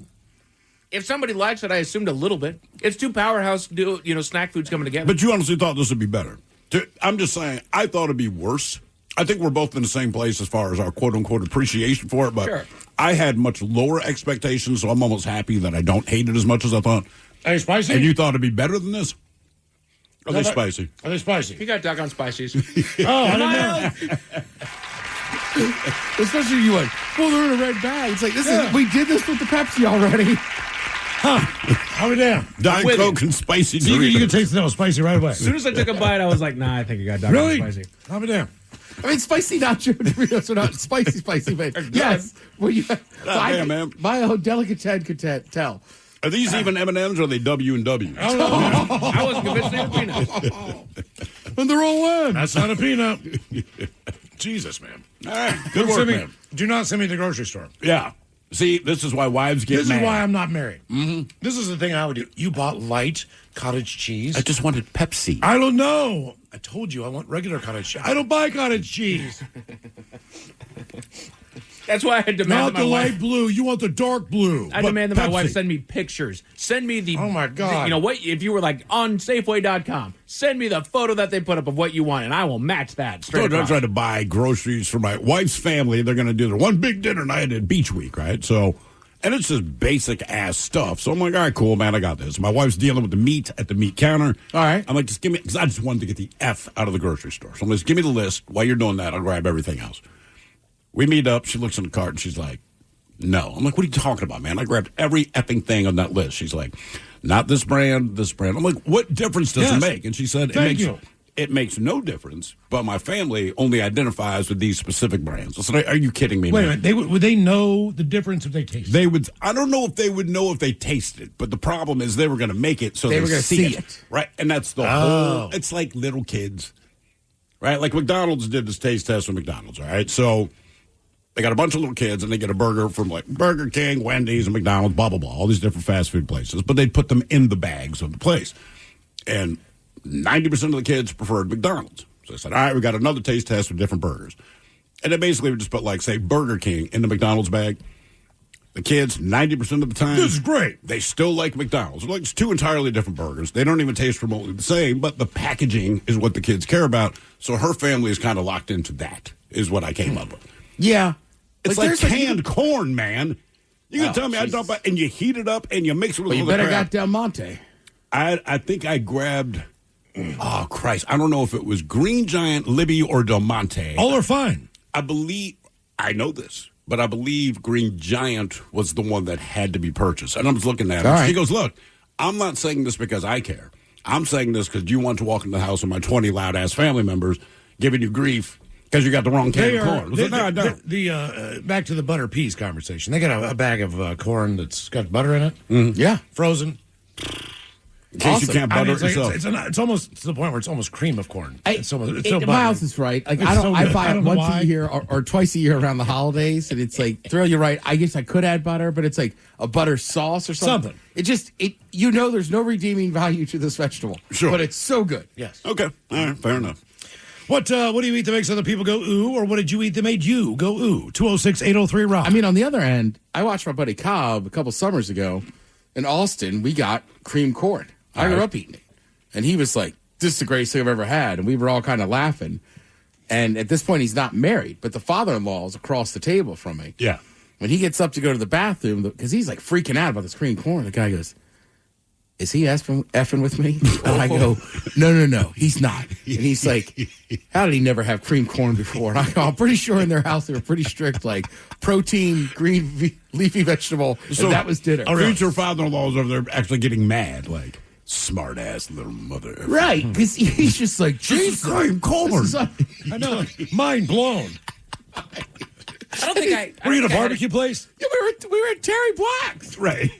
I don't think I had cream corn until you and I went to Stan's. No kidding. Yeah, we just didn't go to barbecue joint. What did you think of? But how'd you eat your corn? Fantastic. Well, so cream corn is like Thanksgiving, too. Never had it at Thanksgiving. Okay. Wasn't even on the radar. I mean, look, I was a fat kid. We had it a lot. Yeah. I think my mom was just trying to get us to eat any kind Every of vegetable we had in my growing up was slathered in cheese. Oh, So broccoli, cauliflower, Brussels sprouts. It Makes was just- everything better. Just in a flour cheese sauce. It makes it Don't better. ask me why. That was just the way You my know mom why. made it. So we would eat it. Yes. That's why. 100%. Hello, Deegan. Welcome to the men's room. Hola. Hola. So it's not, obviously, it's not a food I've had often. It's, I I was on a field trip or like a school trip down to Ecuador. I think it was going into my junior year of high school, and I got the chance to try some guinea pig. How was it? It was actually really good. Enough to make you go to PetSmart. That's what I was thinking. Like, dude, if you really Groceries. like guinea pig that much, couldn't you, in theory, go to PetMart, get a guinea pig, shave them down, and prepare it however the Ecuadorian way is?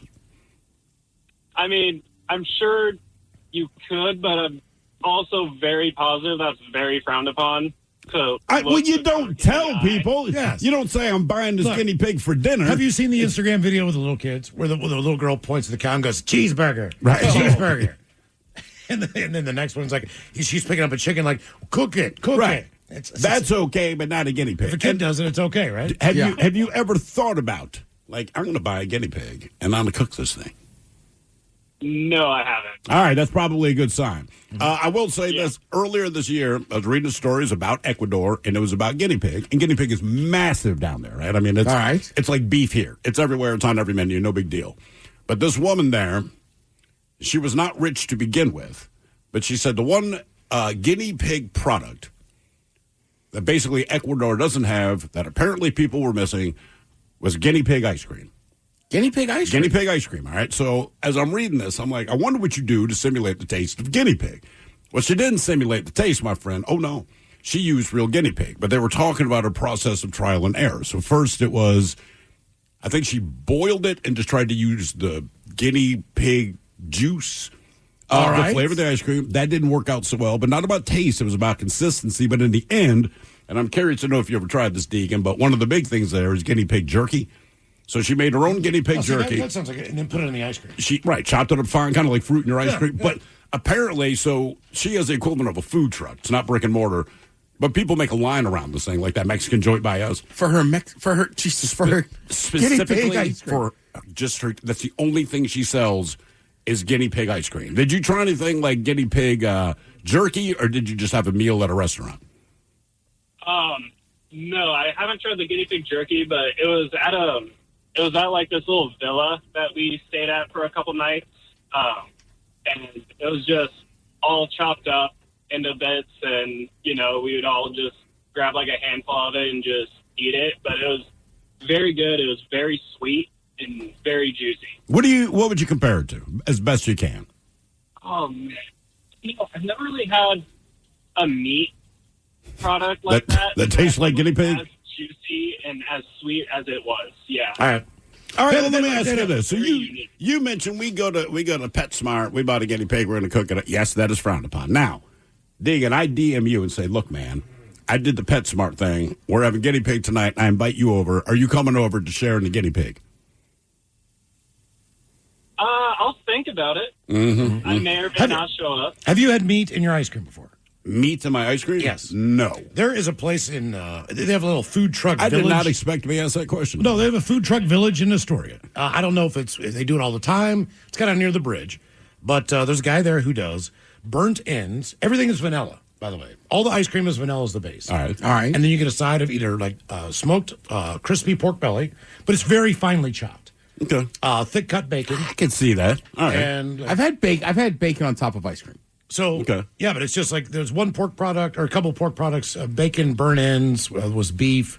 Pork belly was another one. I feel like pork would go better with ice cream than any other meats. Maybe a pulled pork. But either way, it's always with a scoop of ice cream and the meat's on the side. All right.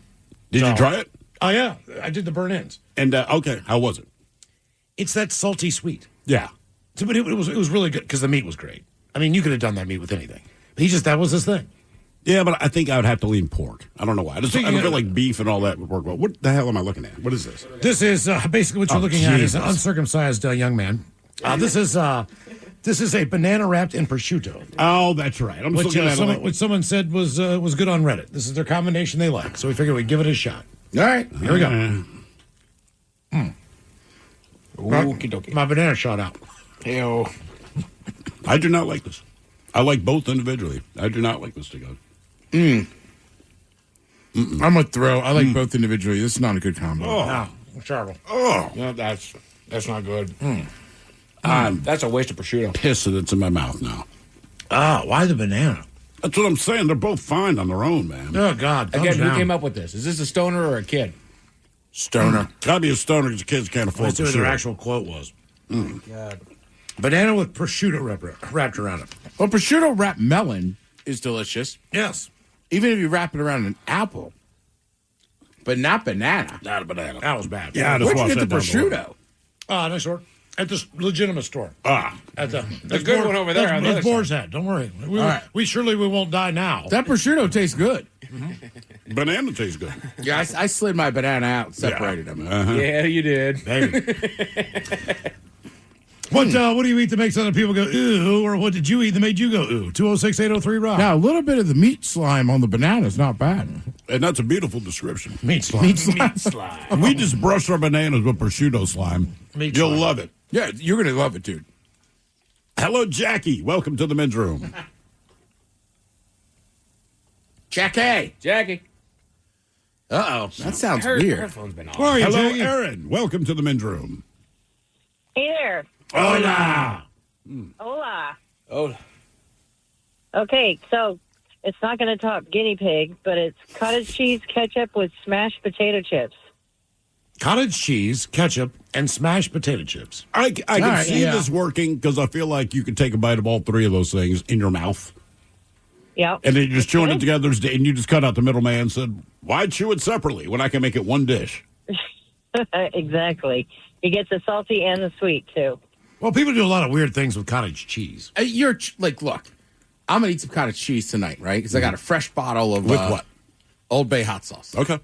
You put the hot sauce on the cottage cheese. Yeah. That's how I generally eat my cottage cheese. It's just with hot sauce. So you can eat hot sauce, but you can't eat a spicy Dorito. It's fine. I just would never buy spicy Doritos. Okay. All right. What I gotta else? pick- What else? Yeah. Go ahead. As I say, I got to pick and choose where I put my spice. I thought that's what I was trying to figure out. What's your level of spiciness? Aaron, what else are you willing to eat cottage cheese with? I feel like cottage cheese people will eat cottage cheese with pretty much any combination, and they're fine with it. I usually put fruit in it. I'm not that exciting other than the ketchup and cottage cheese, but Okay, well, wait, what I'm kind of almost fruit? 60 and I've been eating it since a kid. Oh, pineapple. All right. I would Okay. do pineapple. No, I'll do yeah, that. I would do strawberries. I like Jell-O. Fruit is the classic big one. You put Jell-O with your cottage cheese? Oh, yeah. All right. Now you lost me. I was fine with the fruit, but Jell-O, I don't know. I'm not a big Jell-O No. guy. Okay. Even when the Jell-O shots come around, I tend to slide those to my wife. Oh, no, also Yeah, goes right that's down my true. throat. It is. I'm just not a big. Oh, I'll take him. Like my wife loves a Jell-O shooter, but she'll eat Jell-O. I don't know what it is about Jell-O. I'm like, I don't like this. I was in my always a mouth. pudding guy. Pudding. You know, yes. you go like the scissor, and they got the pudding, and then they got the Jell-O. Yep. Right before you even get your meal, you pick one. Always get pudding. Pudding, all the time. You ever had a pudding shot?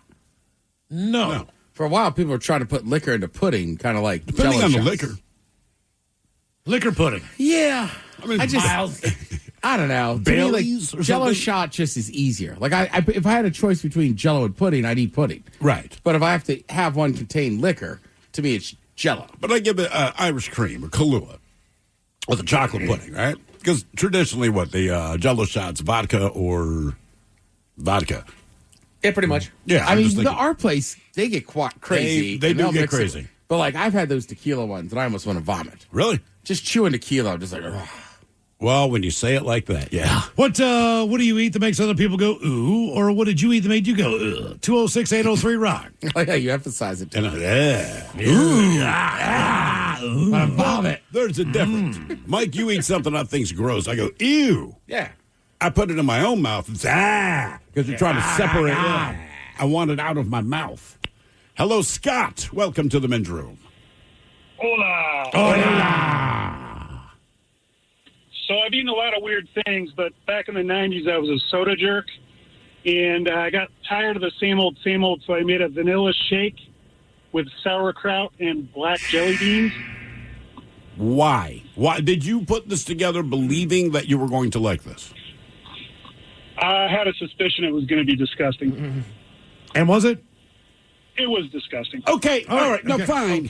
Okay, so what about this combo did you even think was worth trying? I thought you were going to say, I was shocked it was so good. But again, you said a vanilla milkshake, sauerkraut, and black jelly beans. I was trying to think of something that would be totally disgusting, and I achieved. Okay, you know. Why do you guys think that soda jerk shops went away? That was a big thing back in the day. They were just popular. People would go to them all the time. Maybe it's a health thing. That's the only thing I can guess, because you're right. The convenience of it. Even like a seems 5 and fantastic. dime would have that kind of a machine. It's like a lot of those stores went away with a combination of stuff, right?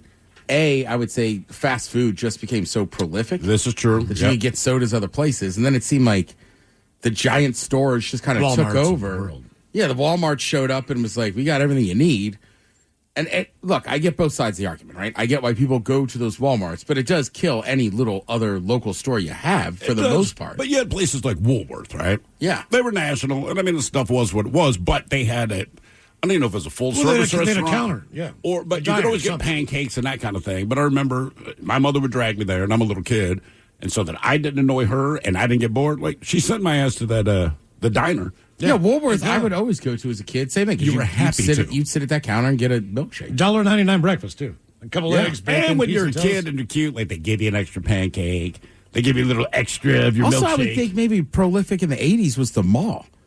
Food court, right. Right? So then once you started going to the mall and all the stores were inside, whereas I feel like the Woolworth was always kind of separate. Yeah, it was downtown. Yeah, right? That or like sometimes you'd have like a separate, just a Sears that was just there. Right. It was weird. You just walk in there and like there'd be like a sale on wheelbarrows.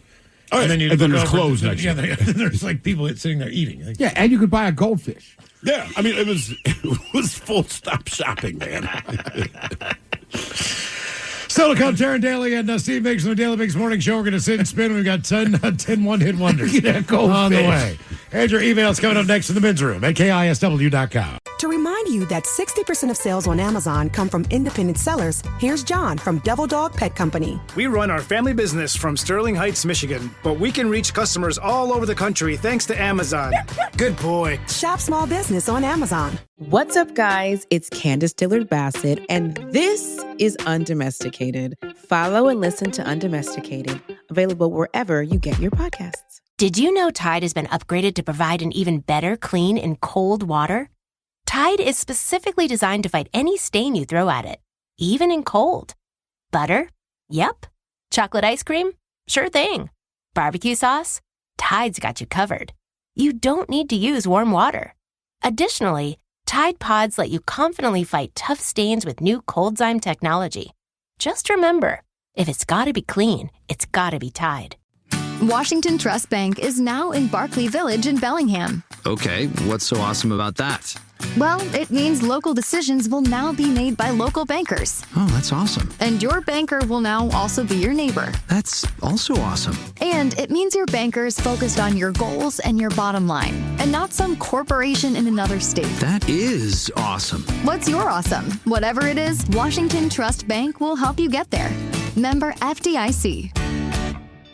To remind you that 60% of sales on Amazon come from independent sellers, here's John from Devil Dog Pet Company. We run our family business from Sterling Heights, Michigan, but we can reach customers all over the country thanks to Amazon. Good boy. Shop small business on Amazon. Now is a time to reconnect at home with those that matter most. Create your own private retreat of warmth, comfort, and relaxation with a Lopi fireplace insert or stove. Handcrafted and built in Mukilteo, Washington, Lopi has amazing custom fire designs the whole family will love. Request a quote and visit your local Lopi dealer at Innovations for Quality Living on James Street in Bellingham. Russell is traveling for vacation. He may not be at his destination yet, but his vacation started the second he stepped onto the Bel Air Airporter shuttle. Russell doesn't want to worry about traffic or parking. He wants to relax and let Bel Air get him to and from SeaTac safely and on time. Whatever your reason for traveling, choose Bel Air Airporter Shuttle. Book your trip today at airporter.com. That's airporter.com. By the way, what'd you guys think was the best food weird combo there? Oreo and cheddar. Oreo and cheddar. Look, first of all, I thought it was going to suck, but it was actually good. It's something I might actually do at home. Well, that was the one thing I was looking forward to the least as far as what I thought the combination. Me too. And I always have cheddar, and because of my daughter, I always have Oreos. I never even thought to put them together, but tonight I might go home and hook it up. That was pretty good, but I like the tuna with the mac and cheese. Of course.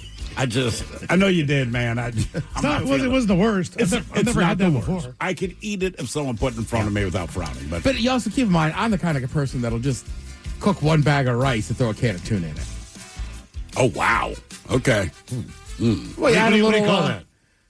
To me, it's like an Asian dish. Because I add a little canned soy tuna and rice and soy sauce. A little bit of soy sauce. Come on, man. That's Asian cooking. No, it's not. I feel like if you had like a tuna fillet and chopped It it was up, like Toro or something. Okay. Like a poke bowl. Well, it's like my own poke bowl. Okay. All right. But I guess it's fusion. Sometimes too, you can add a little. I feel like as soon as you avocado, canned tuna, and rice. Yeah, and soy sauce. Do they give you a paycheck? I feel like they should play me like God damn, man. it's time to eat. It's Come dinner. come on into the kitchen, everybody.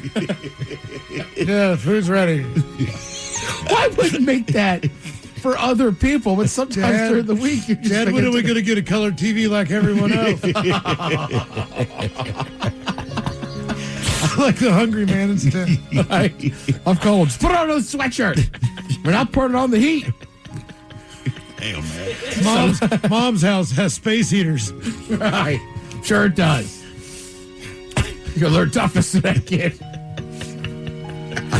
Is that weird? A bag of rice, can of tuna, soy sauce, maybe a little avocado? I mean, maybe it's not, but it should be. Mike, help me out.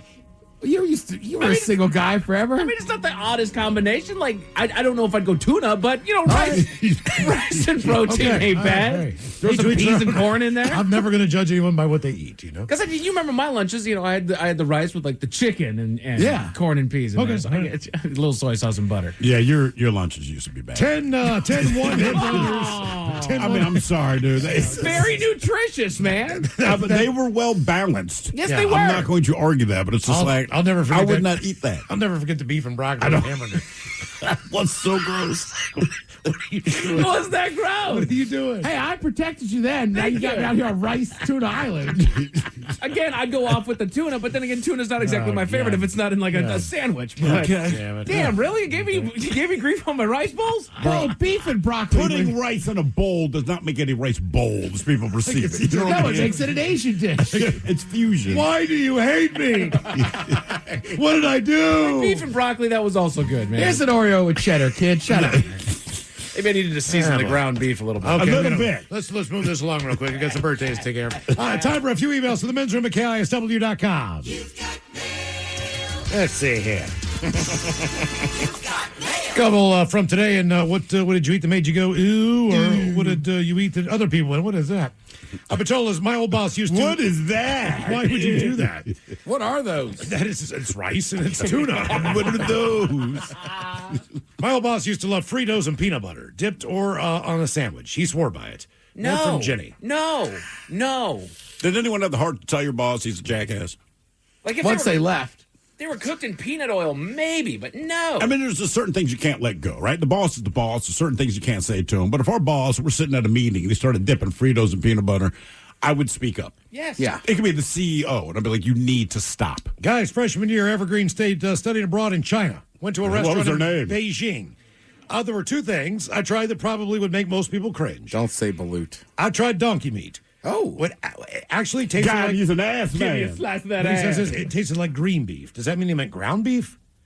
That wasn't too bad. But the second thing I tried, very difficult to swallow and somehow managed to choke it down the delicacy, was the 1,000-year-old egg. Balut. Oh, yeah. That's from Lydia. Oh, I forgot. This week I had the oyster shooter, but it was in beer, and it was one of those big-ass Maryland oysters. It looked like brain. How hanging bad out was of it. that? It was awful. That sounds terrible. By the way, I just Google green beef because I don't know if they got auto-corrected to green beef.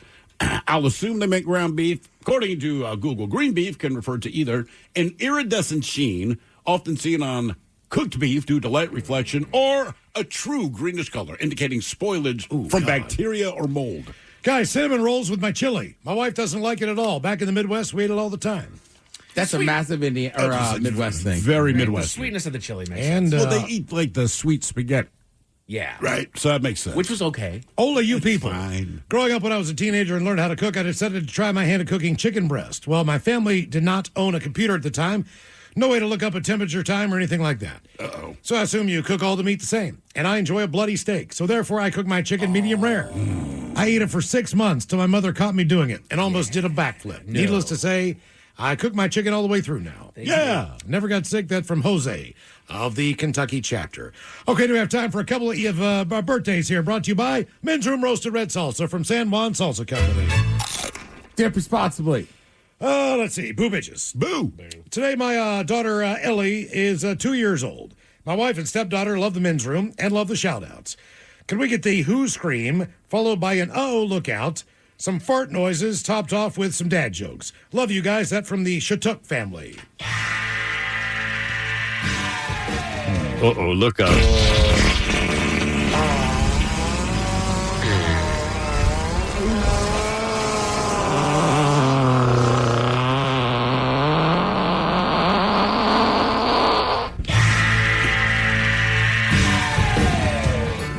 That's what I do. I actually saw him do that live the other night. Did he actually hit the note? Yes, he did it. Damn, man. 81 years old. Okay, this is for a 2-year-old. Guys, driving by the cemetery, and my daughter asked me how many dead people are in there. Well, I said all of them. You know, to be fair, she's 2. She's not going to understand it. What did the duck tell the waitress when she handed him the check?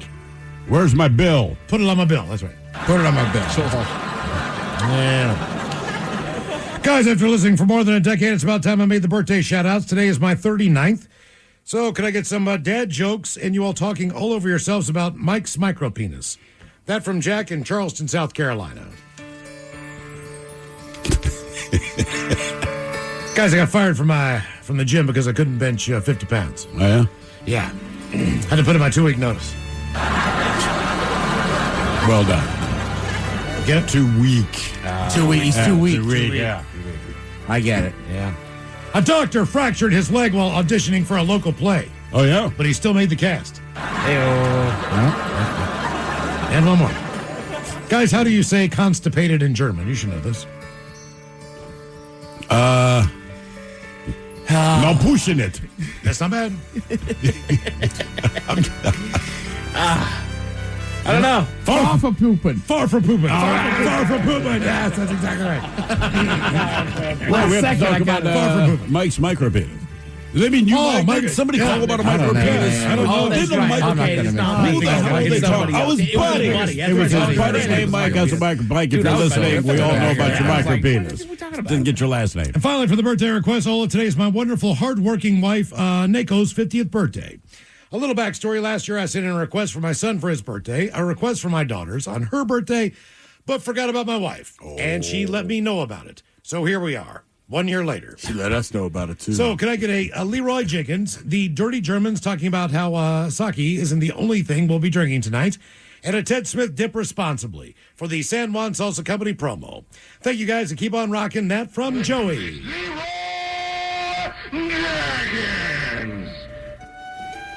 Yeah, it's funny. Tonight you're talking about sake. Well, tonight, I'll tell you what you would drink. It will not be sake, but you would drink whatever ends up in your mouth after you sucky. Yeah. Dip responsibly. I can get him. Yeah, I was on it. All right. I thought I was going to do a little German, but it's all right. Boom. Yeah. Just cut him right off. I thought it would be a German dip responsibly. It's dip responsibly. And all the bros, today's my 50th birthday. Love to hear from Nipples the Clown and the Dirty Germans talking about the fall colors on the trees. Love the show. That from Pangea Joe. You have any Nipples the Clown music? You got any clown music? Circus music? Sure. There's got to be some. Okay. Happy birthday. You know why they call me Nipples? Because fingers was taken. Yeah, so the best part about the fall colors was the changing of the leaves. Some are brown. Does it remind me where to enter? Yeah, I like everything that is brown. Yeah, so a lot of things will end up red. Jesus. All right, guys, here you go. Happy, happy, happy birthday. Happy, happy, happy birthday. Happy, happy, happy birthday to you, to you, to you. Ja, the Dirty Germans brought to you by Men's Room Original Sausage. Available through Uli's World Famous Sausage, mensroomlive.com, and other fine retailers. Schweinefleisch. To remind you that 60% of sales on Amazon come from independent sellers, here's John from Devil Dog Pet Company. We run our family business from Sterling Heights, Michigan, but we can reach customers all over the country thanks to Amazon. Good boy. Shop small business on Amazon. Now is a time to reconnect at home with those that matter most. Create your own private retreat of warmth, comfort, and relaxation with a Lopi fireplace insert or stove. Handcrafted and built in Mukilteo, Washington, Lopi has amazing custom fire designs the whole family will love. Request a quote and visit your local Lopi dealer at Innovations for Quality Living on James Street in Bellingham. Russell is traveling for vacation. He may not be at his destination yet, but his vacation started the second he stepped onto the Bel Air Airporter shuttle. Russell doesn't want to worry about traffic or parking. He wants to relax and let Bel Air get him to and from SeaTac safely and on time. Whatever your reason for traveling, choose Bel Air Airporter Shuttle. Book your trip today at airporter.com. That's airporter.com. All right, check out at 5:08. We'll drink and toast with the shot of the day. And we do have your headlines on the way at 5:50. But first, quick check with Mike Hogg and some of the stories and headlines he is not working on. Well, thank you, Miles. There's a new California law that bans loud commercials on streaming services. I thought the FCC tried to take care of that for television. I just assumed they did that for everything. They did not do it for everything. I don't know what jurisdiction FCC has over the internet, though. Right. I don't think they do. Good point. So I'm pretty sure they don't. And they're banning that would explain a lot of the things you get to see online, right? Exactly. Like porn. Like us on YouTube. And I would also say, if nice. I would ask the same thing for even the intros and outros of shows. I watch TV shows to fall asleep, but I watch Family Guy and whatnot, and that intro comes banging in every time. It's not the worst thing in the world. It's a first world problem for sure, but at the same time, it just makes you adjust your volume. It does, and even when you are just binge watching, it's like, why does this have to be bleeding my ears? Yeah, the FCC, they stepped in with network television commercials. I don't know that it made any difference, whatever, but I get commercials. They're trying to get your attention advertised. Right. It always drives me nuts when you're watching a show or movie, and for whatever reason, just certain parts are super loud. Yes. And you just think, you got 10 million people that work on any given project, at least in the Hollywood world, right? You're telling me your audio engineer can't take the time just to kind of even it out? I mean, that's all VD did. Exactly. He would labor over it like no one's going to notice. He's like, I noticed. I do. Right? And he would take the time to do it right. Even like Batman, sometimes, like those movies. When they're whispering everything, yes, you can't hear the dialogue. And then the action happens. Yeah, all over the peripheral sound. Right. Exactly. Going on in the Oh, dude, Right. Peaky Blinders is famous for it. Oh, really? It's like dark. They're always kind of whispering and this and that. And then like a gunfight breaks out. You're like, Jesus. Like, come on, man. Well, and I'll go even further down this rabbit hole. You remember House of Dragons came up with the Game of Thrones spin-off there. They had one episode that they had filmed, and there was just such total darkness in there. I remember I was watching it on the train, and I couldn't see a damn thing. The screen was black. You couldn't see it. It was so dark, I couldn't see anything. I was like, you know what? I'm on a bright old train. It is what it is. Like, I'm going to deal with it. Well, it's like there were so many people that wrote it and complained about it. Like, dude, we couldn't see what was on the freaking screen. And they said, TV show. It's a problem with your TV. It's not a problem with what we did. It's like, you are in a sound familiar? dark-ass booth making this stuff. It's kind of that world, too, where you do things differently in different scenarios. So if we're all eating dinner together in my house, we're all eating the same spaghetti. Right. But if we go out, none of us will. If you ordered spaghetti, Mike would be like, well, he's getting a spaghetti, so I'm not getting a spaghetti. Right. And you're going to get a French dip, and you're going to get chicken wings. Like, we would never get the same thing. Yeah. Movie theaters are that way. It is so loud, but no one ever says, man, this is too loud. But if you had that TV on in your house that way, people go, Jesus Christ, dude, turn it down. Sure. But in the movie theater, that's part of the experience. Right. And no one cares. Right. Well, you're also not talking. That's my issue. Mike and I were talking about this earlier. Sometimes at sporting events, people really crank it in their house. Yeah. But it's like, I don't want to have to yell at Mike while we're sitting there watching the game. Right. Yeah, good point. Yeah. Like I turn, don't get me wrong. I used to Big third down here. Yeah. Mine usually TV's around 12 or 13. Seahawks are on, we go to 15. Yeah, it always goes up a little. We're not putting it up to like 20. Right. And about third quarter, all of a sudden, that 15 comes on back down to a 13. You get a loud sound bar. With the I'm Ravens, I'm going to crank mine up to about 23. Right, the sound bar, though, like we're talking, our buddy's got a loud sound bar. It is loud. Yeah, it's great. I love that thing. as a Ravens fan, watch it on mute. Oh, it's just less offensive. Damn, dude. You don't hear people laughing. Yeah. Put on yakety sax or something. Then it makes what they're doing funny. Tell all the listeners, I got to tell our bosses, too, not a Ravens fan. Yeah, right. Does everyone still think you're a Ravens fan? Yeah. It's been 20 years of this. Ted is not a Ravens fan. No. For 2 decades. What do you actually have to say for people to believe you? I don't know. He also disowned the Washington team. Ted is fully sold on the West Coast over here. Yeah. Man's a Husky fan, unless you're playing the Terps. The man is a doggone Seahawks fan. He's a Mariner fan. Come on now. Ted's been here long enough. Enough. Put your thinking caps on, boys. Time for the Merriam-Webster word of the day. It's a C word. Careful. I get to get my mouth open. It's a C word that refers to the quality of being open, sincere, and honest. Candid. I like it. Open, sincere, and honest. C word that refers to the quality of being open, sincere, and honest. Not candid, but it has a very good guess there. Candor. There you go. It is candor. All right. You got it. So I don't know if I respect your candor in this matter. Exactly. Bartenders are noticing a lack of tips from Gen Z customers. Oh, tips. Yes, Miles. Okay. Tips. Gotcha. Well, Sorry. they're poor. Well, I perked up, so Exactly. to speak. Well, and they're kind of coming into that generation that's been saturated with the tip culture that doesn't need to be there. Tip Correct. culture used to be hey, you did a great job here. Keep the rest. Keep the change. That's your tip. Okay. And then all of a sudden it became, here's your coffee. Where's my tip? Right. The mandatory. Question for all of you, seriously. I mean, just dead serious. Let's say you go into a bar and you get a shot and a beer, all right? And let's say your tab is $25, which is about right. Yeah, no, I'm in Seattle. Yes. Now, yes. Do you tip the $25 percentage, or do you tip like $3 or $4 just for the two? I'll do like $2-3. Are you sitting at the bar? Yes. Okay, I always tip well. So I'm just asking. No, because I had the same thing happen to me just last week, right? The place was super crowded. I walked into we had to wait outside, and they said, you can walk in and get a beer, but you got to stay outside. All right. So I walked in and got 3 drinks, but one of them was a crush. Same thing. It's like $30. Now I only left him like $4 because I just grabbed 3, but I didn't sit at his bar. Okay.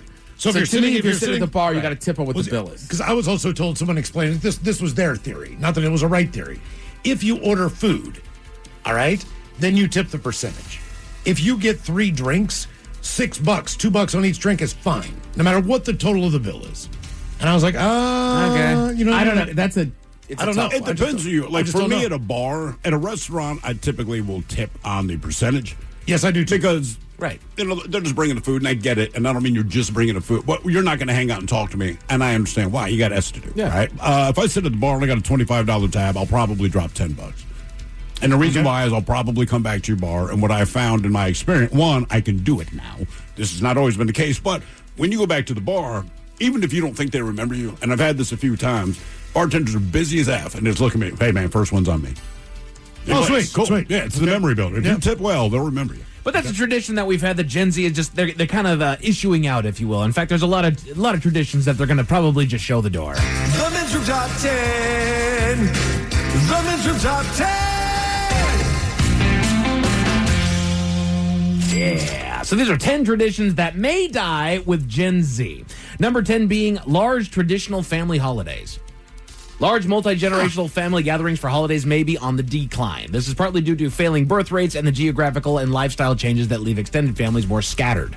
Well, I mean, I get it. It might just come down to economics. Yeah. Travel. Like, I just looked at tickets to go back to West Virginia for Thanksgiving. There's no way. Right. There's no. So if I have a family of 4 and I'm going to go back to see grandma? I know. Well, at least. Well, what do you mean, at least what? Because I always at least you don't have to do 3 frickin' flights. I don't have to do three flights, but especially around Thanksgiving, well, around this time of the year, we start getting inundated with the, hey, you guys are going to come out to visit. And it's not that I don't want to. I don't necessarily want to, but I'm not so against it that I wouldn't. But every time we go to the East Coast, it's you guys should visit more. All right. Now, keep in mind, 90% of our family lives there, both sides. Like, one, you could come to Seattle because the last time you were here, we got married. That was 18 years ago, whatever the hell it is, right? And the city has changed. I've been to the East Coast 8 billion times in my life. And the difference is we don't have a lot of airports here, so the prices aren't competitive. So for me to fly the whole family, just to go to Philly at Christmas, and it's a nightmare, and it's cold, and it's awful, it's at least $2,000. And now it's creeping up to like $2,800. And I'm like, look, man, Christmas is already expensive because I got kids, and I don't mind that. That's kind of the fun of it, but I don't want to spend just under $3,000 to be in a cold-ass city that I don't want to be. Not only that, but my mom doesn't have another bed. It's just she and my grandmother. So I'm not going to sleep like on a couch or. What are they, like Willy Wonka? Are they sharing a bed? No, they have 2 bedrooms, and that's. Oh, that's okay. that's I was just picturing them all in the bed. And there's no hotels anymore. After the flood that happened, all the hotels are gone. So I have to stay 35 minutes away in a different town in the middle of nowhere. So I have to pay for the hotel. So that's not even visiting family. That's eating dinner with your family. I get it. I get why people can't do it. Yeah. Yeah. You know? Live music without filming. A side effect of growing up with smartphones is the urge to document experiences, including at concerts. Some Gen Zers have drawn criticism for spending more time filming and posting clips on social media than enjoying the performance, prompting some artists to ban phones at shows. Right. That's just generational. Yeah. Without a doubt. I mean, look, my generation was all about bootlegging a show. Sure. And my dad was like, that's a terrible thing. And then it occurred, so we didn't have portable tape recorders. We would have. And now it drives me nuts. But I guess the difference is, part of the reason it bugs me, if you don't want to enjoy the show, no. I do not care. I do not buy your ticket. But sometimes your phone's in my line of sight. Oh. That's all. Mike, here's a weird one. 18, 19 years old. Old enough to drive, old enough to go to concerts. Doing all that. I didn't smoke. I really didn't smoke that much weed until I was probably 20. Yeah. I didn't smoke cigarettes. You stopped and you got a lighter at the Dairy Mart if you're going to a concert. So you would have a lighter. To light up. To light up for the concert. For the thing, yeah. Yeah, seriously. Now it's all phones. Specifically for the rock concert. ballad. Like, even if you did not have a lighter, you had to go buy a lighter. We got to get lighters, everybody. Mm-hmm. Yeah. It's the stupidest thing. Exactly. I know. Wow. I don't know. I get it. It's hard to fight the urge. Yeah. Like when after that 5K, it seemed like we were only 20 feet from Diplo. I was like, I got to film a little bit. Yeah.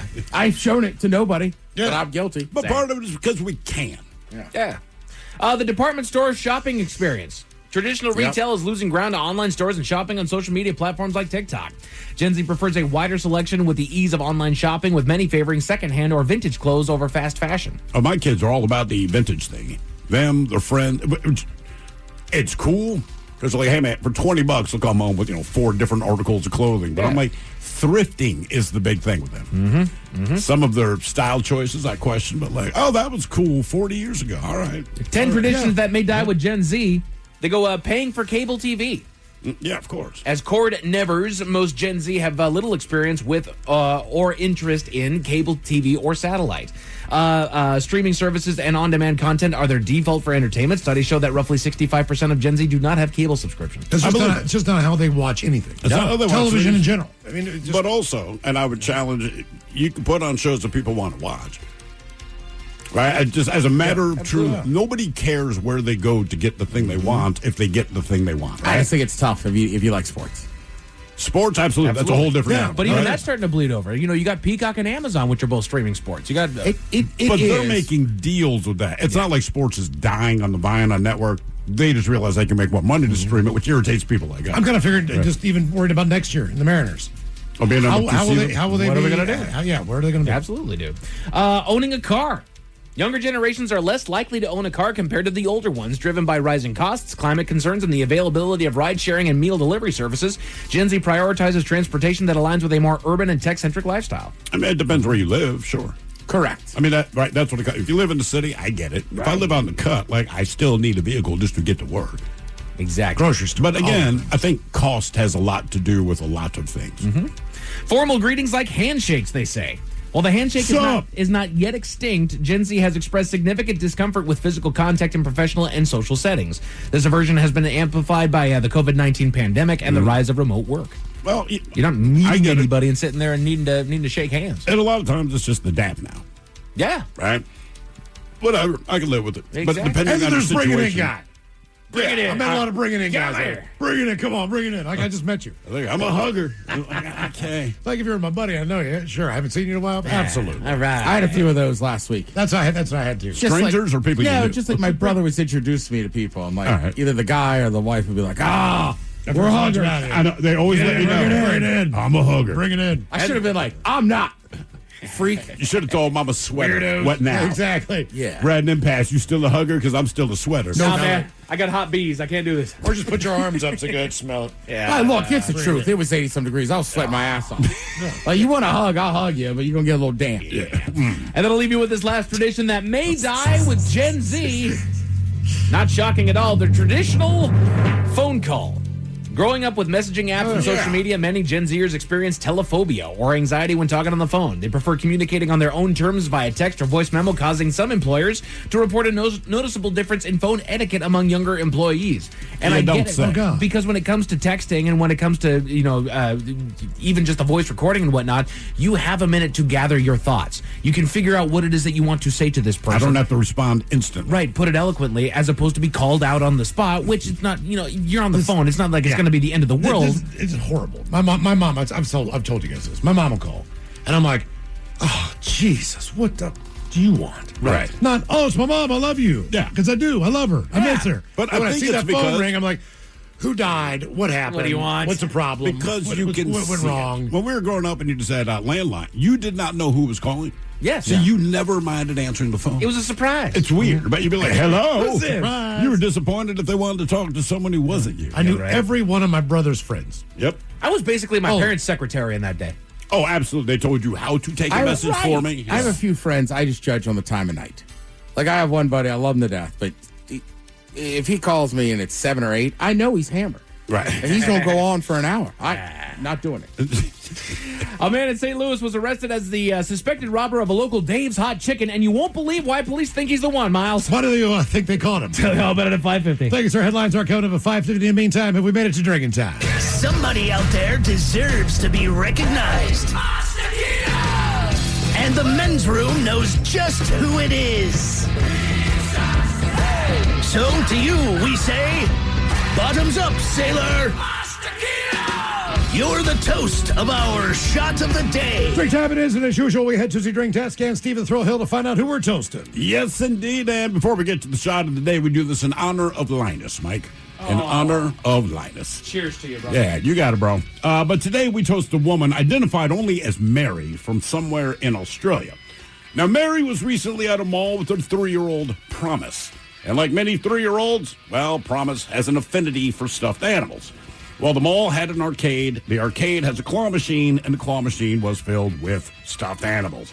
Naturally, Promise noticed this, and, Mary, she decided to let her give it a go. Now, long story short, Promise did manage to get a stuffed pterodactyl on her 7th attempt. Nice. And at that point, Promise then ran through the mall showing off her new toy. But the reason that we are toasting them is because Promise is a dog. Oh, wow. Oh, yeah. And she pops up on her hind legs, and she actually manipulates the controls with her front legs. She That's keeps awesome. her eye on the claw, and you do not have to believe me. We actually have the video. I believe we'll throw it up on YouTube. It's mind-blowing. You see this dog, jumps up on its hind legs, and just like a kid doing the claw machine, her paws are going, but she is following the claw. She keeps taking it down. On her 7th attempt, she got her pterodactyl. Pterodactyl went in her mouth. She just took off running happy. Wow. It is. Okay. It was weird. And then it occurred to me, and Ted, I believe you said you're pretty good on a claw machine. I realized this dog is better than I am on a claw machine. Probably get a better angle looking up like that. I guess, except that it's a dog. That is wild. Are you watching it? I am. Yeah, dude, seriously. Like, the dog is doing it. This is not a mistake. The dog is doing this. Oh, there it is, Miles. Golly. I mean, that is like, come on, man. Wild. That is unbelievable. All right, so good for Promise. I like to see that dog in action. Yeah, no kidding, dude. So we pour this booze and we drink this booze because we think it's yummy. Yummy. So over the tongue and down the throat to party in our tummies. Down the hola bichola. All right, it's going to get tested on the line now for Profile This, 206-803-ROCK. Profile This is next. I need a job with a steady paycheck. I need a job that offers health care on day one for me and my kids. I want a job where I can get certified in technical roles, like robotics or software engineering. In communities across the country, hourly Amazon employees earn an average of over $23 an hour, with opportunities to grow their skills and their paycheck by enrolling in free skills training programs and apprenticeships. Learn more at aboutamazon.com. Did you know Tide has been upgraded to provide an even better clean in cold water? Tide is specifically designed to fight any stain you throw at it, even in cold. Butter? Yep. Chocolate ice cream? Sure thing. Barbecue sauce? Tide's got you covered. You don't need to use warm water. Additionally, Tide Pods let you confidently fight tough stains with new Cold Zyme technology. Just remember, If it's gotta be clean, it's gotta be Tide. If you have a podcast and want to monetize it stress-free, you need the Odyssey Creator Lab. We'll host your podcast for free, and our experienced sales team brings in the advertisers and the revenue. Easy. Apply now at creators.odyssey.com and let us show you the money. I need a job with a steady paycheck. I need a job that offers health care on day one for me and my kids. I want a job where I can get certified in technical roles, like robotics or software engineering. In communities across the country, hourly Amazon employees earn an average of over $23 an hour, with opportunities to grow their skills and their paycheck by enrolling in free skills training programs and apprenticeships. Learn more at aboutamazon.com. If you have a podcast and want to monetize it stress-free, you need the Odyssey Creator Lab. We'll host your podcast for free, and our experienced sales team brings in the advertisers and the revenue. Easy. Apply now at creators.odyssey.com and let us show you the money. Now is a time to reconnect at home with those that matter most. Create your own private retreat of warmth, comfort, and relaxation with a Lopi fireplace insert or stove. Handcrafted and built in Mukilteo, Washington, Lopi has amazing custom fire designs the whole family will love. Request a quote and visit your local Lopi dealer at Innovations for Quality Living on James Street in Bellingham. Newsroom presents Profile This. Hey, Stephen Throwhill, could you please tell everyone how Profile This is played? I sure can, Miles. It's a simple game where we share with you a real-life news story, something that happened right here on planet Earth. Earth. And as you listen to the story, based on the stereotypes you believe to be true of people and the decisions that people make, we'll ask you what it is you think makes the story a story. Hello, Tracy with an I. Welcome to the men's room. Hi, hola. Hola. I assume you also have two eyes on your face, so three eyes altogether. Did you tell Mike it's a single eye, or did Mike just hedge his bets? I think you just guessed. Probably caller ID. Am I correct? Yeah. Yes. All right, there you go. Tracy sounded. Why suck? She sounded like a Tracy with Actually, my brother's a Tracy with Y. You're right. They do suck. All right, sorry about that. I'll let them know you suck. Wow. All right, Tracy, you understand how this here game is played? I do. All right, today you have your choice of Bite Me. In other words, what did someone find in their food? Interior decorating, where you guess the foreign object that ended up on the inside of someone. And finally today, Animalize This, where you guess the animal responsible for causing the problem. Let's do Analyze It.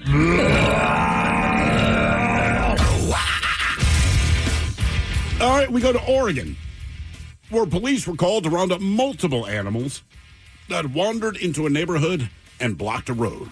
The Sherwood Police Department said on social media that the animals broke through a fence and caused, quote, mayhem as they ran around the neighborhood. Now, local residents assisted police with rounding up the animals and keeping them safe, while the owner of the animals was alerted to the situation. This is the opposite of yesterday's story, where the authorities specifically said, do not help us do this, let professionals do it. This time, neighbors came out and said, well in the hand, cops said, cool. Anyway, the animals were picked up by their owner, and they're back safely behind a fence. The question is, what were the animals in question? Was it pigs? Was it cows? Was it goats? Or was it chickens? Pigs, cows, goats, or chicken? I think cows. Go on cows, Tracy. Pigs was the answer yesterday. It was pigs. It was pigs yesterday. I'm going goats. Goats? Goats for Miles. They said, help the neighbors. You can help us get these animals. Well, people came out to help, and the cops were like, cool. They didn't ask them to help, but the neighbors came out and said, well, help. The cops said, all right, sweet. It's Oregon. That's a good point. Yeah. That kind of makes me think it's cows, and some of those guys were like, we're cowboys. All right, you going cows? No, I'm going pigs. Okay, Pigs. I like how you think. What were these animals roaming the neighborhood down in Oregon? Pigs, cows, goats, or chickens? We'll find out next. That was a tease. You are listening to The Men's Room. I need a job with a steady paycheck. I need a job that offers health care on day one for me and my kids. I want a job where I can get certified in technical roles, like robotics or software engineering. In communities across the country, hourly Amazon employees earn an average of over $23 an hour, with opportunities to grow their skills and their paycheck by enrolling in free skills training programs and apprenticeships. Learn more at aboutamazon.com. North Coast Credit Union is keeping things simple with free checking for everyone. That means fee-free ATMs, overdraft protection, online banking, mobile deposits, automatic bill pay, and more, all without monthly fees or transaction limits. Managing your money shouldn't be complicated. That's why North Coast Credit Union is keeping it simple. Visit one of our 5 convenient locations or northcoastcu.com to learn more. Now is a time to reconnect at home with those that matter most. Create your own private retreat of warmth, comfort, and relaxation with a Lopi fireplace insert or stove. Handcrafted and built in Mukilteo, Washington, Lopi has amazing custom fire designs the whole family will love. Request a quote and visit your local Lopi dealer at Innovations for Quality Living on James Street in Bellingham.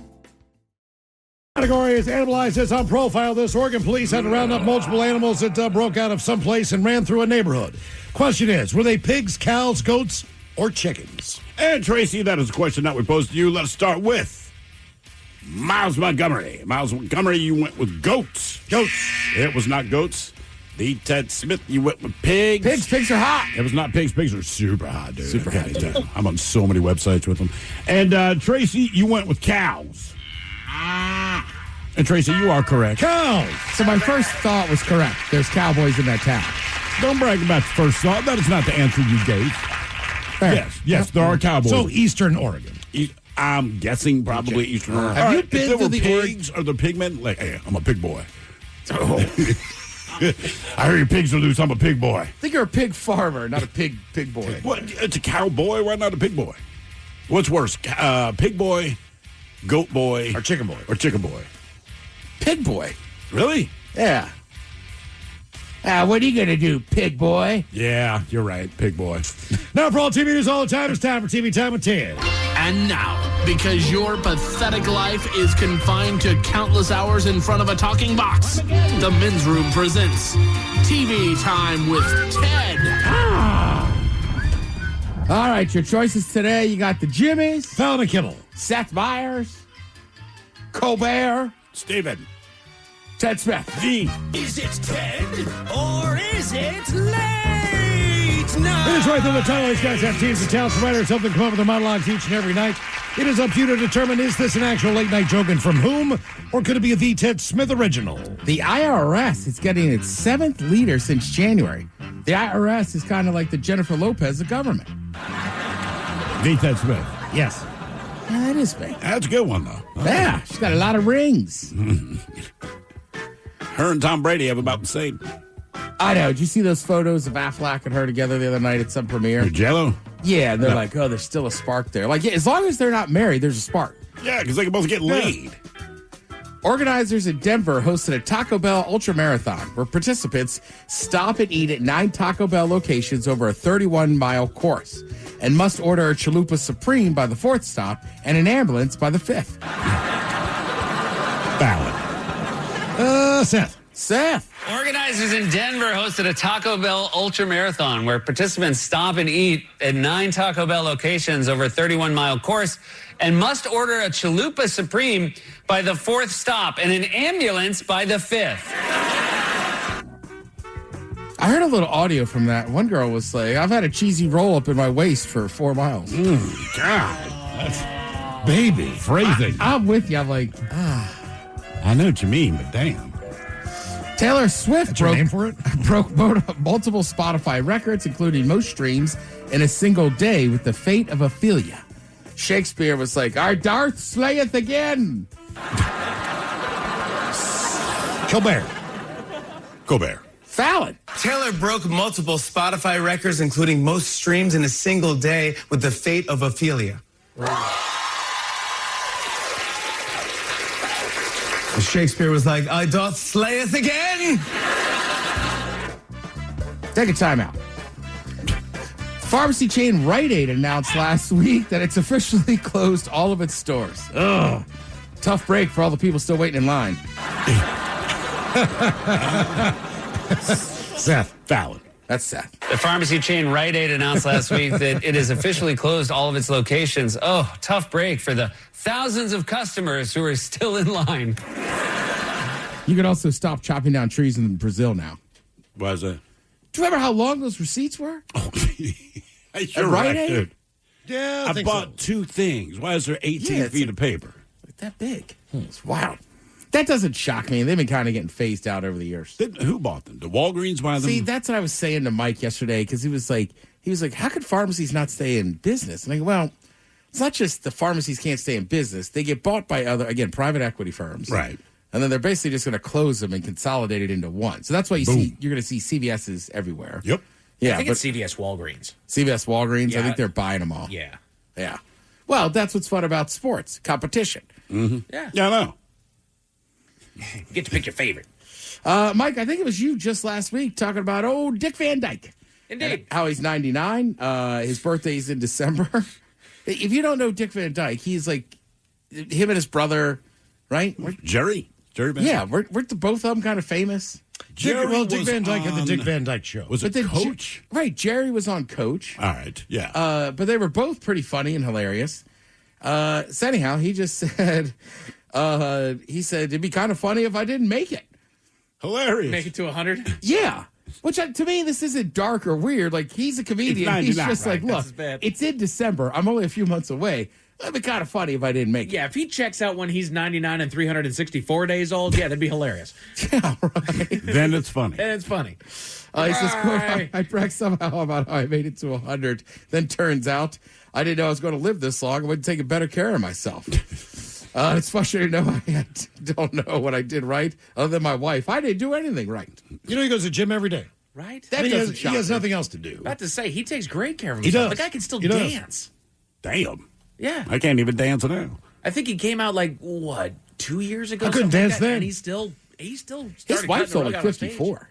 Oh, really? Good man. Yeah. All right. Man. Yeah. I will He say, puts the in Van Dyke, doesn't he? yeah. Well, you got it. Everybody knows to stay active and stuff, but you especially see it, with especially our age group, right? How different people age and everything else.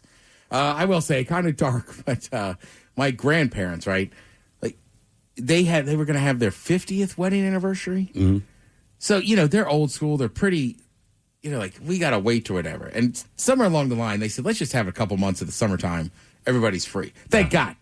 Grandma didn't make it that much longer. But that was one of those things thank God we had that wedding anniversary. Yeah, no kidding. Yeah. Damn. Yeah. So I get where Dick Van Dyke's coming from. Like, almost there. Who knows? Who was the last one? Betty White that was close to that? She almost made it. Yeah. She was like a month away. Yeah. And I thought Dolly Really? I thought Dolly was older Yeah. than 79. Yeah. We don't talk about Dolly just yet. I know that. I'm just saying. She's still hanging. I know she's not doing well. What I'm Yeah, saying is, right. for some reason, I thought she was in her I mid agree. 80s. I thought she was a lot older too. Yeah. I mean, also Willie's way up there. I feel like. Willie, God. Willie, he's like 90 though. Is he really Damn. just 90? I'm almost positive he's 90. And look, I saw him out there at the Gorge Memorial Day. It's cool, but I just hope he still wants to do it. And there's not just people pushing him to do it, right? Because he sounds like a 90-year-old dude. And I get it. His son's a good singer. They sing most of it, but you're like, damn, Willie. Yeah. Come on, man. I don't think anybody said it like that. Damn, Willie. Damn, Willie, what you doing? Making the Stones, he gets up there and dances for 2 hours and 15 minutes. So you know he wants to be there. And he can. Yes. It's crazy. Mm-hmm. I got a list here of some pop culture costumes for Halloween this year. Okay. All right. Some of these are tough, right? So the big ones this year specifically. Right. Like number 14 on the list is Just Go as Sabrina Carpenter. Nice. How are you going to pull that off? A lot of them aren't. I would do a great job. All right. A lot of them are not going to pull it off. I guess that's the point I was making. I was just being nice. What if they're close? I want a lot of beautiful blonde women crawling on their hands and knees. Well, yeah, but if you don't look like Sabrina Carpenter at all, let's not put on a blonde wig and carry a fake espresso and think we're looking like Sabrina Carpenter. That's right. You're not. That's right. Right. You're looking like the blind date we didn't want to go on in the first place. Call me Sabrina. Right. Like I'm not going as the Thunder from Down Under. Yeah, I'll tell you what, those ladies these days, they know how to make themselves look close. Oh, yeah. I mean, with the makeup, and with the hair, they can right. They can perform more miracles and and her outfits are kind of separated enough from just your traditional dressing. You know, she's got a lot of very burlesque wear. She's got a lot of very flashy wear. So if you were to wear a blonde wig with that and carry around a fake espresso, I know what you're doing. It's not that you can't pull it off. It's not that we don't know who you are. But I will maintain. I go to Comic-Con with my daughter every year. And I appreciate that so many people want to be Slave Leia. Yeah. I think maybe they need to format the movie to fit your TV screen because we have very different ideas of what she looked like. Right, and these are pop culture ones, so you could be a Labubu. Oh, God. Okay. All right. Now, this that one makes sense. They're monsters. I mean, the thing, I would be like, that is a great outfit. And then they'd have to tell me they're a Labubu. Here's the one I think. Again, you'd have to be skinny. You could get wigs, but you go as Oasis. All right. Well, just punch your brother the entire night. Right. What is it? Liam and you can fight Noel Gallagher. So you'd probably like a sport coat, T-shirt, easy way out of the jeans. parties. You just start to fight with each other, and then you can leave. Well, we should. Good night, everyone. Yeah, exactly. We're done. Oh yeah, and you could just get to be a complete D the whole night to everybody. You don't have to do right. You don't have to wait in line in the bathroom. Move, mate. You could do all the drugs you want. You could be a hot, complete mess and just be like, "We're Oasis." You're just dressing up, Ted. You don't actually have to be like the person. Well, that's what makes a character, Mike. You gotta. I dressed as a Scream guy and killed at least 7 people at the party. Oh yeah, they thought it was awesome. Prank calls. Well, like one year, me and my buddy dressed as Southern rappers. All right. So we had in fake grills. But it is odd over the course of the night. Like I had a friend there, and I had not spent a lot of time with his wife, and so I was like, "Oh, this is my chance to talk to her." Then, like after a while, I realized like I'm having a serious conversation with this grill in my mouth. Like, like she must think I'm an idiot. Can we talk about the social, political, economic state of the country right now? You let them in. What else is on there? You could be Brad Pitt as Sonny Hayes in F1. Okay. You can't, but right. That's like me. Who are you? I'm Brad Pitt. She's Sabrina Carpenter. I get to be Brad Pitt. All right? Exactly. No, you're just in an F1 jumpsuit. Yeah. What are you, hazmat? All right, come on, man. Yes, there's a few other ones in there. Gladys and Weapons, Taylor Swift, Life of a Showgirl era. You could be the girl group Hunter X. K-pop Demon Hunters. Yeah. I keep hearing about it, but I know nothing. I don't know what it is. I think that's on Netflix. Is it a TV show? So it's not like a band. It could be your kid's favorite YouTuber, Miss Rachel. Okay. Don't know her. She's for babies. She's early development learning. She's she's teaching, all right, yeah. words and what. She's Sesame Street for this. Okay, all right. Either way, there's some ideas for you. Do what you want. I'm going to go with Sabrina Carpenter. Hell yeah. If you want to, Jesus, man. And your blonde wig. Yeah, say something. Say something. You probably obviously know this, but with the rain delay, the Mariners are still in action, so you can watch into that game tonight. But you know that. Yep. You're right. Hopefully you hear us in the background. Thank you, Ted. We appreciate it. You're listening to The Men's Room. Vroom returns with Miles and Thrill. Now, let's see what's happening in the real world. All right, here we go. Just another day in Florida with an alligator going to the grocery store. Yep. Meanwhile, a man who robbed the Dave's Hot Chicken. He is caught because of the underwear he wore. Yeah. Man steals dinosaur from gas station, returns it with an apology note the next day. A Tennessee man on drugs thinks a gas station a good place to hit the hay. And a woman is out for blood with her ex-boyfriend. And it's time for your headlines. Now, it's time to hit the headlines. Here's my cop. All right, top story. We're going to St. Louis, where a robber's fashion may have led to his arrest. The story goes that our man walked into a local Dave's Hot Chicken with a ski mask over his face, armed with a pistol. I don't know why, but just like, why don't rob a Dave's Hot Chicken? Come on, man. It can't be civil Get anymore. me on your thighs. Like, doggone it, man. Yeah, what do you say? The report says that he walked back into the manager's office and attempted to steal the bank bag containing cash from the manager. Oh, I thought for sure it was going to be the food. Right? Give me a bag of chicken. Right. I'll blow your head off.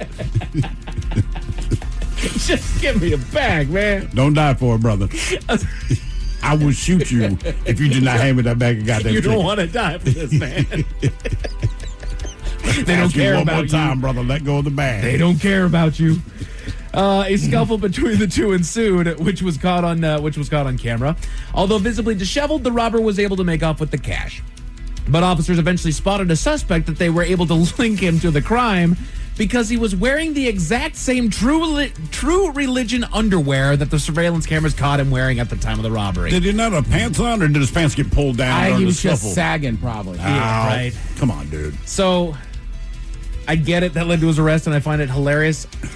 How, Ted, you know all the lawyers in the room. How well could you hold up in court, like, they found him because of his underwear, like, nobody else has these true religion underwear? I'm assuming if they arrested him, probably they found some money or some other evidence to collaborate with. Because the way the story reads, it seems that the underwear is what tipped them off. Yes. That we're not arresting you for that, but that is our... So I don't think it was just like black underwear. This thing had to have like smiley faces. It had to have the name on it. Right. So you could see it. And when they found him, he had the same underwear. And if you're buying underwear that fancy so people can see the brand, then you obviously walk around sagging all the time. Yeah. Fruit of the loom, ladies. Check it. Grapes. Tidy whities. Right. Yeah. I'm a Hanes man. Come get some. In other news, to Chattanooga, Tennessee, where a man had quite the night. I love Tennessee. We love Tennessee. Chattanooga. Chattanooga. By God, Chattanooga. JP Chattanooga. Where a man had quite the night. Officers got a call about a man passed out in his car outside of a gas station. We don't have nothing on here. You guys really like Tennessee, don't you? Yeah, that's right. I love Tennessee. Going back. Rocky Top. Son of a bitch. Anybody still watching this? They arrived to find the man not responsive, drooling on himself and surrounded by various pills, controlled substances, and burned foil. I think he was on drugs. I don't know. But how did he pass out then? They attempted to bring him back to consciousness by rubbing his sternum and eventually deemed him a danger to himself. Like a baby? Pretty Seriously? much. That apparently... There's Narcan, there's CPR. You're telling me I just rub his back. Come on, sometimes, too, when people smoke those, like fentanyl and stuff, yeah, like they'll nod out, but they're not like dying. So I don't think you just gotta wake them back up. Yeah. Due to his condition, he was arrested on various charges and was booked into the local jail. Upon his arrival, he turned in his wallet that contained a baggie with a blue substance believed to be fentanyl. At that point, doesn't matter. Way to get it all, buddy. Yeah. Well, sometimes, too, like I was just watching this the other day, in some drug areas, like on the weekends, there's an influx of not homeless people, but people that still do these drugs, and they'll just do them in the car, and then they'll pass out. Right. Wake up and drive away. Right. Okay. But the half hour they're passed out, people are going to rob them. Yeah. Good time. We go to Florida. The circle of life. We go to Florida where the women are beautiful and the exes may be crazy. A woman was arrested in connection with the vandalism of her ex-boyfriend's home. Surveillance footage captured a truck matching her truck's description, meaning it was her. A truck matching a truck. Driving by the ex's house and tossing something onto the property before speeding away. She initially denied the act, but later admitted to it, though claiming it was not her idea. She did end up on paid leave from her job as a local firefighter, so that's how you get it done, Steve. Okay, paid leave. I'm going to do whatever she did. Though they're trying to get the mess cleaned up because what she threw on her ex's property was hundreds of stained red, believed to be used... Hundreds? Hundreds. Believed to be used tampons? Hundreds. All right. I need hundreds of used tampons. She's got friends. This was a collective effort. Ladies, I'm calling it in. Everybody collect This them. was not a solo venture. No. This was, hey, man, I need 9 buddies. Right. We're all getting in on this. Girl power, let's go. Seriously. What are you going to do with these? I'll throw them on my ex's yard. Right. Good idea. So do you think I can just get paid leave by doing bloody that? well right. Sure. But whose house? Do I go to Castle's house and throw hundreds of bloody tampons on his lawn? Well, no. He's got a dog. It can't be the boss. No, it has to be somebody who scorned you. So maybe like Mike Castle. No. Who could we do? Let's see. Throw it on your wife's lawn. Take that. No, you've got a dog. That's where you need those trash picking tongs. Like the guys on the side of the road. That's right. Take that. I'm getting paid leave, damn it. But just in case those stories have Thankfully, there's good news. Honestly, for us, it just could be anybody. Crazy radio man throws tampons onto somebody's house. Like, all right. Paid leave. Did it on purpose. Welcome to Rocktober. Your chance to win Metallica tickets if you find over 100 used tampons in your front lawn. There'll be 99.9 of them. Numbered with blood.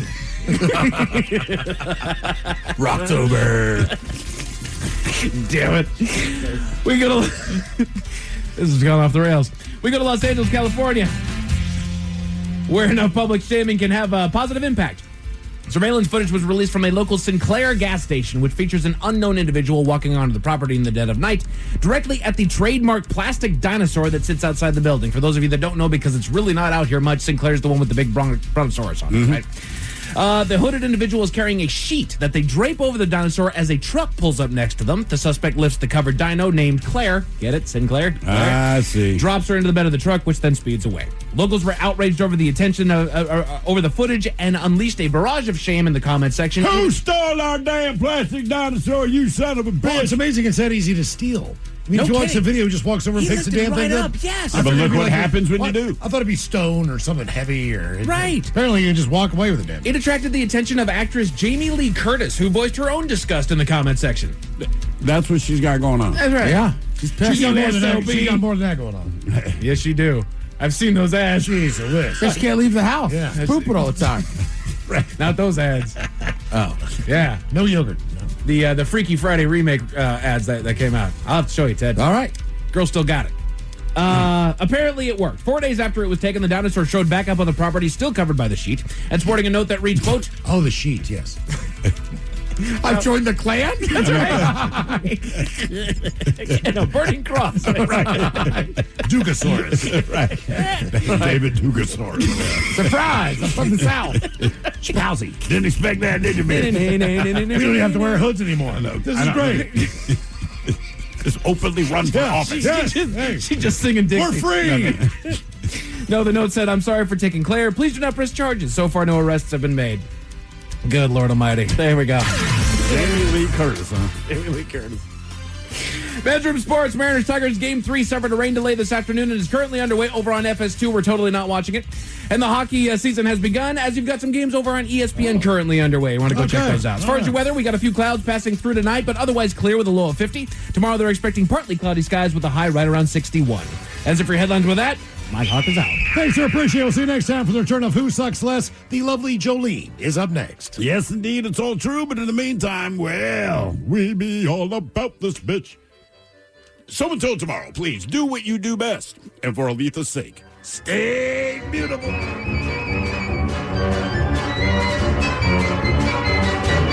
The Men's Room has been taped before a live studio audience. Wardrobe and makeup provided by Mantastic Limited. This has been a presentation of the Men's Room Radio Network. Oh, man! A Double Flush production. I need a job with a steady paycheck. I need a job that offers health care on day one for me and my kids. I want a job where I can get certified in technical roles, like robotics or software engineering. In communities across the country, hourly Amazon employees earn an average of over $23 an hour, with opportunities to grow their skills and their paycheck by enrolling in free skills training programs and apprenticeships. Learn more at aboutamazon.com.